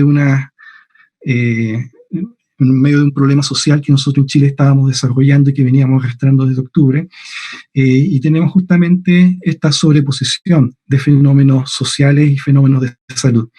Y estamos en eso, batallando, dándole, trabajando, y en medio de estas condiciones, tratando también de ser un aporte desde esta vereda y esta vitrina que nos pone las comunicaciones, tanto en esta dedicación que estamos haciendo para con ustedes, y también en la voluntad de ustedes, en querer interiorizarse en todos estos conceptos que para todos deberíamos tener, ¿cierto?, un acervo más profundo de lo que es cualquier ciudadano, porque somos profesionales de la salud. Y en medio de todo eso, queremos seguir creciendo y seguir aprendiendo. Así que a seguir nomás, a continuar, aprovechar esta instancia, a felicitar al Centro de Estudiantes por esta iniciativa, y a continuar también con esta dinámica de seguir aprendiendo. Incluso ahora que están en paro, estamos tratando de seguir aprendiendo y seguir compartiendo esta circunstancia. Ahí está por último, la forma de contacto. Tengo un canal de YouTube, una página web y mi correo que ahí pueden seguir. Prontamente en el canal en la página dejaré la presentación y el enlace con el video que se va a terminar subiendo. Así es que quisiera dejar ahora el pase a Catalina para ver si tiene algún comentario, alguna observación, alguna duda, para poder ir interactuando. Primero que todo, muchas gracias. Para que ustedes sepan, los participantes, al doctor nosotros le asignamos prácticamente este tema hace un poquito más de una semana. Me sorprendió mucho la calidad de la presentación. Y de verdad, muchas gracias, doctor, porque al menos a mí me quedó muy claro todo. Entonces, ahora comenzaremos con la ronda de preguntas. Muy bien. Recuerden que pueden levantar la mano para poder darles la palabra o escribir las preguntas en el chat. Primero les voy a leer algunas preguntas que han llegado en el chat. Matías Valenzuela pregunta. Primero, ¿por qué no capacitan a los odontólogos para hacer intubación? Al fin y al cabo comienza por la vía oral. Segundo, ¿por qué la posición de los pacientes intubados con COVID es o no? Ya. Bueno, en cuanto a la primera, yo creo que nuevamente, o sea, estos son procedimientos que generalmente desarrolla el área de la anestesiología, y los otros que desarrollan muchas habilidades son los kinesiólogos. De hecho, los kinesiólogos... Ahí alguien activó su micrófono. Entonces, lo que quería comentar es que los kinesiólogos desarrollan mucho entrenamiento en torno a ello, y de hecho son kinesiólogos especializados obviamente en UCI los que están con todo este trabajo kinésico y de mantención y de soporte. Realmente son ellos los que soportan el trabajo. Obviamente está la supervisión médica, pero se delega mucho al kinesiólogo. Yo he tenido la fortuna de conocer a kinesiólogos, pero tremendo. O sea, uno habla con ellos y saben una tonelada de cosas, manejan una cantidad de cosas, y de algún modo con eso también trato de responder la segunda parte. Hay un conocimiento y un entrenamiento que hay que desarrollarlo, ¿ya? Intubar no es solamente el acto mecánico, hay toda una lógica que debe sostenerse, y por eso se justifican las especialidades y las diversidades en cuanto a disciplinas. O sea, en realidad, si nosotros hablamos de diversidad de disciplinas, bueno, por algo existe la enfermera, por algo existe el fonoaudiólogo, por algo existe el kinesiólogo, y si tuviéramos que hacer una actividad de intubación, me parece que sería interesante, pero agreguemos un año a la carrera para aprender la fisiología, la anatomía y la práctica hospitalaria pertinente, para ver si podemos ser capacitados en eso. Entonces yo creo que esa es un poco la forma. ¿Sí? En cuanto a la segunda pregunta, Daniela Cadenas pregunta: ¿existe algún protocolo de higiene oral en pacientes intubados, considerando que si se pueden agudizar patologías por estado sistémico? Muy buena la pregunta, y creo que eso nuevamente es parte del trabajo que tenemos que desarrollar dentro de la odontología. En protocolos, fíjate que eso no hay un rigor. De hecho, revisé justamente ahora, hace un poquito de rato atrás, un protocolo para ver qué decía del cuidado dentario, de la higiene o del estado de salud periodontal. Y no existe un protocolo, por lo menos para la intubación. Tampoco hay un rigor en lo que implica alguna sistemática para la mantención de la boca en el paciente intubado. O sea, una cosa es hacer el acto de intubación y otra cosa es mantener ese paciente que va a estar 2, 3, 4, 7, 20 días con el tubo en la boca. Entonces, no hay tampoco un protocolo sistematizado en torno a ello. Entonces, ahí la odontología tiene que trabajar, pero lamentablemente también va a pasar por la invitación que le tienen que hacer, o hacerse el invitado, ¿cierto? Uno tiene que hacerse el invitado a estos pabellones, a estos trabajos, justamente para poder hacer la evaluación. Pero también tener claro de que cuando llegue ese protocolo vamos a tener que cumplir, y ojalá que más temprano que tarde podamos desarrollarlo. Pero nuevamente, es un área que no está formalizada, es un área que no está bien planteada, y por ende hay que trabajar ahí tenemos mucho que trabajar. Y solamente para cerrar la idea, la odontología tiene, y todas las disciplinas tienen que seguir perfeccionándose. Eso, ninguna disciplina está cerrada, todos tienen que seguir perfeccionando, y nosotros tenemos un área en el cual tenemos que trabajar. Hay que generar alianza con los anestesistas, yo creo. De hecho, tengo un amigo anestesista, así que voy a hacerme el invitado a un procedimiento para ver qué vamos a hacer. Constanza Prieto pregunta: entonces, el periodo de incubación, donde es posible contagiar, ¿cuántos días dura? Eso es variable, depende del tipo de virus. En este caso se describe por lo regular una media de 3 a 5 días. Eso es básicamente lo que se describe. Lo que es un periodo de incubación relativamente corto para lo que implica la naturaleza en general, en el contexto global de la infección por virus. Pero generalmente para el COVID se toma de 3 a 5 días, la media de 4, pero se toma como rango también, entre comillas, biológicamente aceptable, ampliarlo de 7 a 14 días. Y por eso te dejan, en caso de sospecha, 14 días encerrados. O sea, ese es más o menos el concepto. Pasando a la siguiente pregunta, Matías Valenzuela pregunta: ¿cree usted que los odontólogos deberíamos tener más participación en la contingencia que hay? ¿Y cuál debería ser nuestro rol? Yo creo que sí, pero yo creo que nuestro rol el rol tiene que ser el para el que somos. Nosotros somos dentistas. Y esa misma situación nosotros nos compromete principalmente en lo que es la integridad de la salud bucal. Yo soy dentista general, me encanta desarrollarlo, me encanta vivir el servicio de la odontología, porque yo no puedo y no puedo todavía decirle al paciente que no venga, porque usted tiene COVID o podemos contagiarnos. En medio de la pandemia ha habido fracturas protésicas, ha habido fracturas dentarias, ha habido pulpitis irreversible, ha habido caries dentinarias profundas, y el rol del dentista es atender a ello. Entonces, yo creo que, es mi interpretación, ¿eh? Yo creo que no es correcto pensar que el profesional odontólogo como profesional de la salud debe verse intubando o debe verse poniendo una vía, aun cuando quizás ambas cosas las podría hacer. Yo creo que podemos hacerlas. Pero creo que el profesional del odontólogo es ser dentista.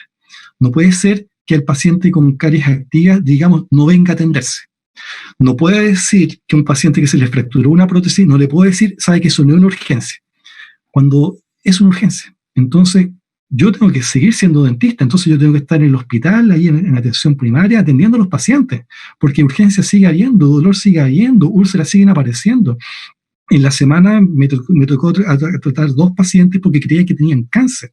Me tocó atender una pulpitis irreversible a una persona de 80 años de edad, con una pulpitis irreversible. ¿Qué le voy a decir? ¿Que no la puedo atender? No. Sí. ¿Y qué le voy a decir? ¿Vaya al médico que se lo trata? El médico no sabe. ¿Vaya a la enfermera para que lo trata? El médico no sabe. ¿Vaya al kinesiólogo, al experto en intubación y el manejo de paciente crítico? El kinesiólogo no sabe. ¿Quién sabe eso? El dentista. Entonces lo que tenemos que hacer nosotros es vivir la odontología todavía y no cerrar nuestras puertas. Yo creo que deberíamos estar atendiendo pacientes en la facultad. Que nos vamos a exponer, bueno, expongámonos, pues el bombero no se expone al fuego cuando va a apagar el incendio, nosotros estamos en esa, y nosotros nos exponemos a la salida, trabajamos con la salida, nos exponemos a infecciones, nos exponemos al VIH, la hepatitis B, nos exponemos a un montón de cosas, ¿no? Y ahora tenemos otro más, nos exponemos al COVID.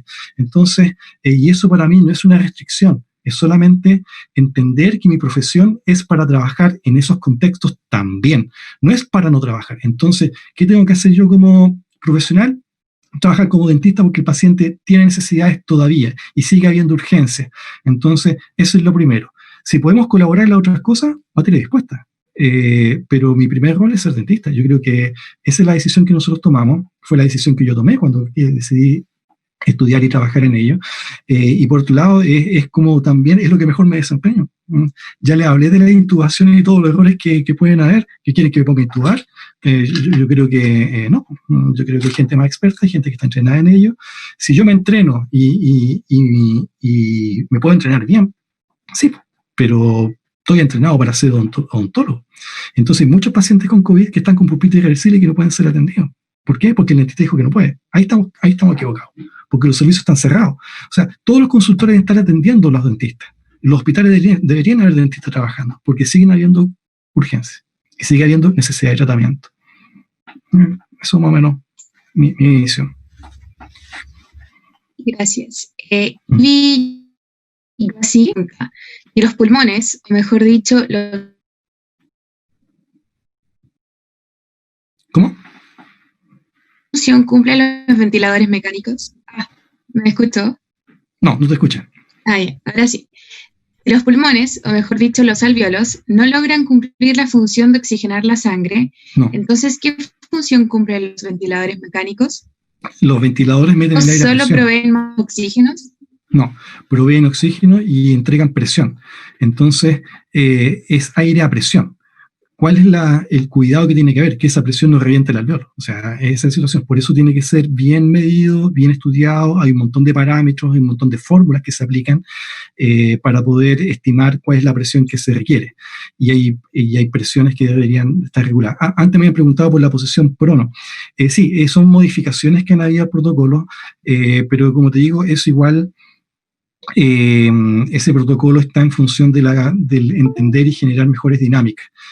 Supuestamente una posición prono permite entonces lograr una mejor ventilación en condiciones de pacientes de esta, pero si uno revisaba los protocolos de hace 3 meses atrás, decían, no, sentado y levantado la cabeza a 30 grados, 40 grados, y ese era el protocolo. Pero como estamos en una situación dinámica, se prueban nuevas formas justamente para tratar de compensar y llegar a puntos de recuperación del paciente. Pero todo eso está, es un trabajo efervescente en cuanto a la cantidad de cosas nuevas que van apareciendo, incluso en el manejo. La misma pregunta de Ivy pregunta, ¿no sería mejor algo como el oxigenar la sangre con una especie de diálisis que evitaría las consecuencias de la respiración artificial? La diálisis no sirve lamentablemente para eso, ¿ya? La diálisis tiene otra función, es eliminar toxinas, ¿cierto? Metabolitos circulantes que pueden ser pueden ser nocivos, y eso es básicamente lo que uno debería de entender, pero la diálisis no permite eso, son máquinas distintas, son dispositivos distintos, y por otro lado, si bien está disminuida la función respiratoria, no se puede eliminar, porque hay una capacidad muscular que se debe de conservar. O sea, los músculos inspiratorios y expiratorios deben de seguir trabajando, porque si no va a provocar otros problemas musculares. Piensen que la musculatura respiratoria no para. El diafragma no para, el corazón no para. Entonces, si yo genero un freno en eso, voy a traer otros trastornos mucho más severos. Entonces, debe de haber una dinámica de mantención del ejercicio de inspiración y expiración para que después el paciente, una vez que sea de alta, pueda mantener y conservar el sano ejercicio de la respiración de manera correcta. Así que, pero no, de la diálisis no existe la máquina que me está preguntando, por lo menos no sé yo que exista algo como eso. Nicolás Richter pregunta, ¿existe una relación de los inhibidores de la ECA con la patogenia del SARS-CoV-2? De nuevo que también se cortó la pregunta. ¿Existe una relación de los inhibidores de la ECA con la patogenia del SARS-CoV-2? Sí, existe. A ver, primero eso está en estudio. Pero cuando uno comprende qué es lo que hace el virus al acoplarse al inhibidor de la enzima convertidora angiotensina 2, y lo que hacen también la fisiología de la farmacología de los medicamentos que inhiben al enzima convertidora de angiotensina, hay una relación que te explico del siguiente modo. Y aquí veamos si podemos completar el ejercicio. Resulta que lo que yo he descrito ahora es principalmente el ECA2, ¿cierto?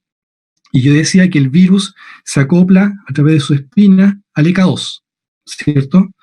Pero el ECA2 es una enzima que trabaja sobre la angiotensina 2, eso es lo que hace. Pero la angiotensina 2, cuando es procesada por el ECA, no por el ECA2, lo que induce es un aumento en la presión arterial. Por eso los medicamentos para la presión que inhiben el ECA, lo que justamente es disminuir la capacidad de contracción de la vasculatura. Eso es lo que hacen los medicadores antihipertensivos. Trabajan sobre el ECA, ¿ya? No sobre el ECA2, sobre el ECA. Entonces tenemos en la superficie ECA y ECA2. Los medicamentos para la presión inhiben el ECA. Eso es lo que hace, enzima convertidora de angiotensina. Entonces, eso es lo que hace. Pero ¿qué es lo que se ha descubierto? ¿Qué es lo que se ha dicho? Que las personas que consumen ECA, los inhibidores de la ECA, estimulan la producción de ECA2. Dicho de otra forma, si yo estoy tomando un inhibidor de la ECA, como lo que es el enalapril, el captopril, esa línea de fármacos, yo estoy suprimiendo la acción de convertir la angiotensina 2. Entonces, por ende, no tengo la contracción mantenida. No tengo esa vasoconstricción y ese aumento de la presión arterial. Pero el hecho de que el ECA2 esté bloqueado, yo tengo mayor expresión de ECA2. El hecho de que el ECA está bloqueado aumenta la ECA2. Entonces, los pacientes que tienen hipertensión y que toman medicamentos que inhiben la ECA, se dice que tienen mayor expresión de ECA2. Y si tienen mayor expresión de ECA2, entonces estamos diciéndoles a los virus, vengan acá, que acá tenemos muchos ECA2. en la cual pueden infectarnos. Entonces, a lo mejor eso se ocupa un poco para explicar por qué se da más en adultos mayores. Porque de acuerdo a lo que nosotros habíamos visto, lo particular de esta infección es que afecta más a adultos mayores. ¿Y por qué no está afectando a niños? Si lo natural es que las infecciones virales afecten a niños y adultos mayores, pero acá los niños no se están viendo especialmente más afectados, sino que son los adultos mayores. ¿Por qué? Porque hay un deterioro particular o hay una condicionante que es dominante, que puede ser la polifarmacia, la polimedicación, que son todos hipertensos, son todos diabéticos y que eventualmente el consumo de este fármaco va a generar condiciones moduladoras para que el adulto mayor polimedicado se vea más susceptible a ello. Y un poco lo que hace eso, los inhibidores de la ECA aumentan la producción de ECA2. ¿Y qué dijimos del ECA2? Que el virus busca al ECA2. Entonces, si soy paciente, si soy hipertenso y tomo enalapril o tomo captopril, yo tengo mayor producción de ECA2 en mis receptores alveolares. Eso es básicamente lo que sucede. Pero eso está en discusión. Hay algunos que están de acuerdo, que cuando yo lo leí me impresionó. Dije, chuga, por eso se están muriendo los viejos. Hay una corriente que está tratando de remar hacia otro lado, pero no está claro. Está en plena discusión. Y eso ha sido interesante irlo observando. Lo más interesante es que esta sobreexpresión de ECA2 ya se había advertido hace 7 años atrás, antes del SARS-CoV-2. Entonces, eso es lo que le da mucho más fortaleza a esa hipótesis y también le da más valor, creo yo. Eso. ¿Más preguntas? Sí, Natalia Olivares pregunta, ¿qué papel juegan en todo esto los antivirales? ¿En qué casos estos son útiles? Ya, bueno, los antivirales son altamente específicos también. Algunos inhiben ciertos procesos de transcripción, otros bloquean ciertas etapas replicativas, y va a depender del tipo de antiviral y del tipo de virus. Por eso los antivirales van a cumplir ciertas funciones y sí, nos sirven para todos los virus. Yo describía que el virus del SARS-CoV es un virus RNA monocatenario positivo.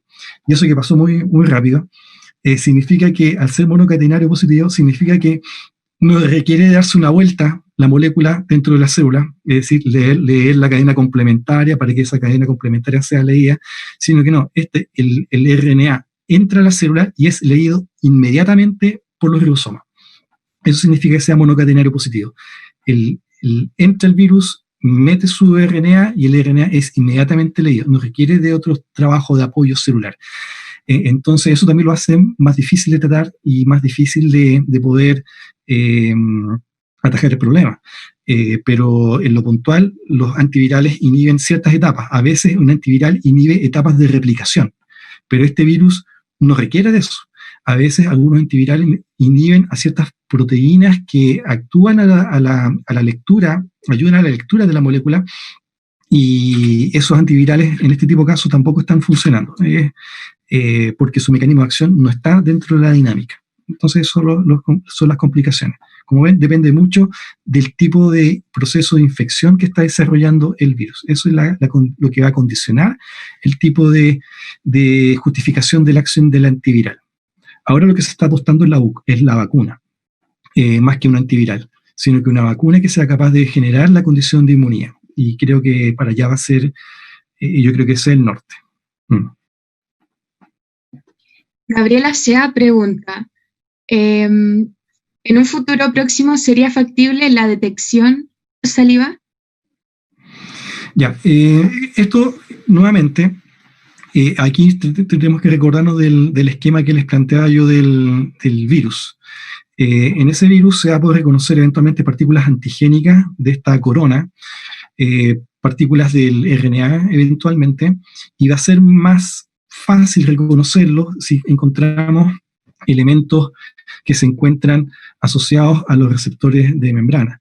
En el caso de la boca no hay receptores ECA2, algo se ha descrito en la lengua, pero me parece más bien tendencioso. En realidad yo creo que ese reconocimiento no falta todavía evidencia, por un lado. Y en el caso de la saliva, también ciertas lecturas están diciendo que que hay receptores ECA2 en la salida. Si hay receptores ECA2 en la glándula salival, podrían producirse saliva con partículas virales, y ahí podría ser detectable. Pero eso no está del todo demostrado, y es más bien una idea que está circulando, pero no está demostrado. Si puede ser la salida una instancia para hacer diagnóstico, es que ese es el sueño de muchos. En realidad, yo vengo realizando lecturas hace 20 años, no, nunca tanto, hace como 15 años, donde se buscaba la salida para encontrar el cáncer de mama, el cáncer de páncreas, diabetes, todo esto a través de la saliva y sus biomarcadores. Eso es básicamente lo que se trata de ver, biomarcadores de la saliva. En el caso de esto, se está estudiando, se está buscando, hay ya prototipos, ¿cierto?, que están circulando, pero aquí lo que importa es ver la sensibilidad y la especificidad. Es decir, si es lo suficientemente sensible para pesquisar el virus y si es lo suficientemente específico para decir que lo que está midiendo es lo que queremos ver.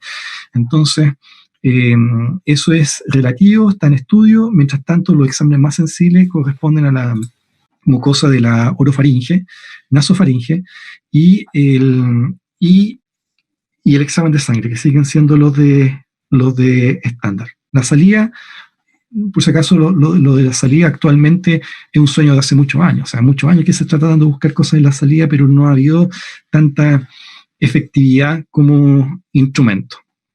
Como toda herramienta, va a tener sus limitaciones. Yo creo que eso es lo importante. No hay ninguno que sea infalible. Todos pueden fallar en algún momento. Y la salida yo creo que está en proceso. Javier Astorga pregunta, ¿sí? ¿En otros países existen protocolos de atención odontológica en pacientes hospitalizados? ¿Que esto no se extrapola a la situación hospitalaria chilena? Es que son cosas políticas, cosas de gestión, aspectos de entender el rol del dentista en contexto hospitalario.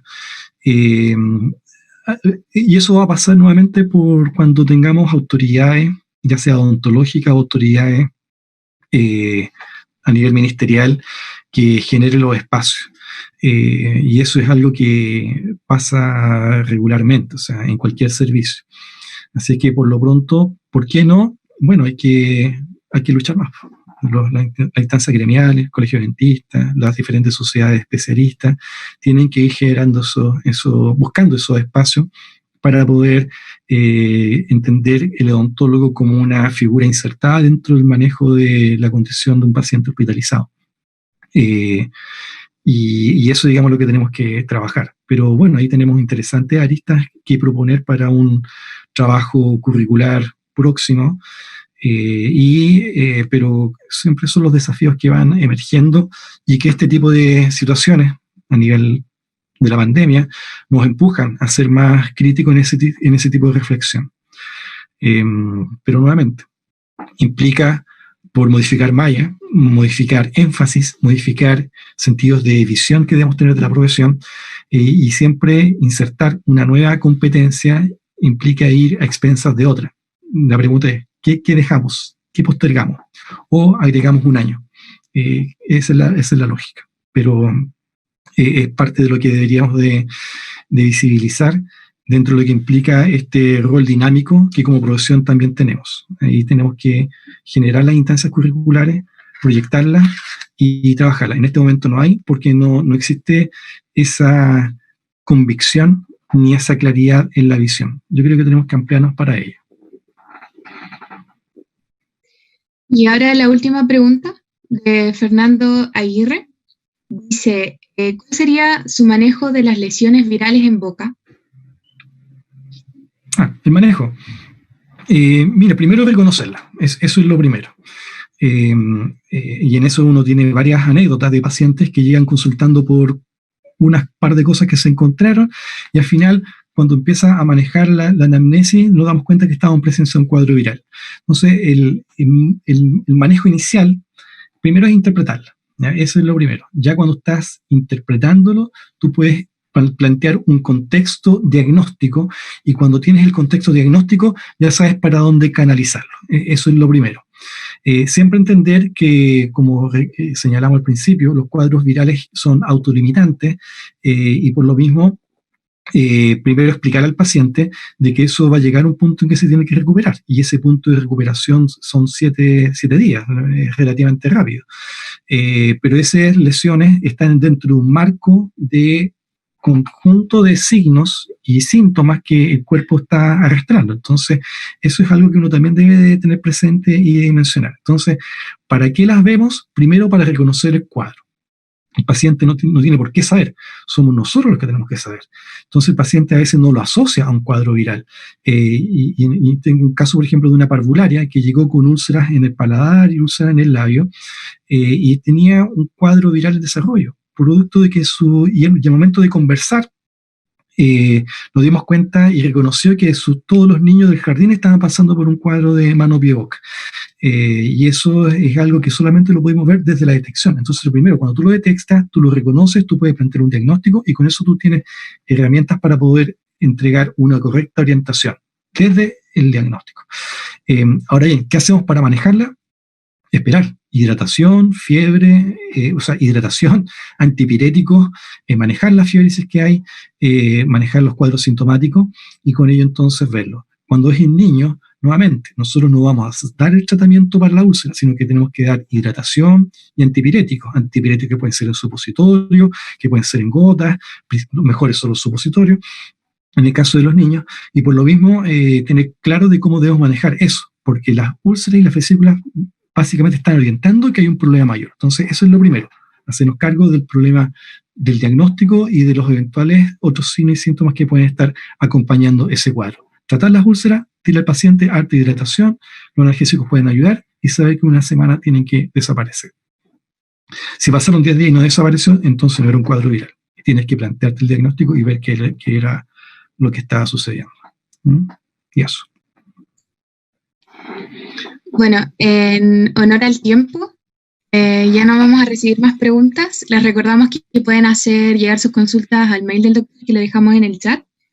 Agradecemos enormemente la gran disposición y participación del doctor Fuente, y eso, muchas gracias a todos los que asistieron, sobre todo al doctor por su charla tan completa. Bien, pues jóvenes, me despido también, un agrado poder participar.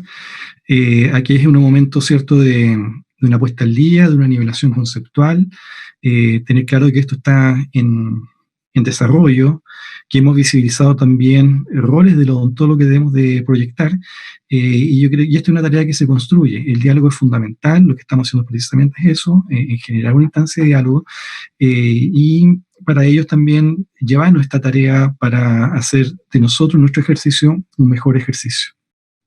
Así es que agradecer al centro estudiante, agradecer al área de extensión, y también, en caso de cualquier duda, ahí está el correo electrónico, comentarios, debatir. Si dije un par de cosas que son para debatir, así que si quieren debatir lo podemos hacer sin problema. Pero tener claro que el diálogo siempre nos va a ayudar a crecer. Así que eso, y con eso me despido. Buenas noches y que estén muy bien.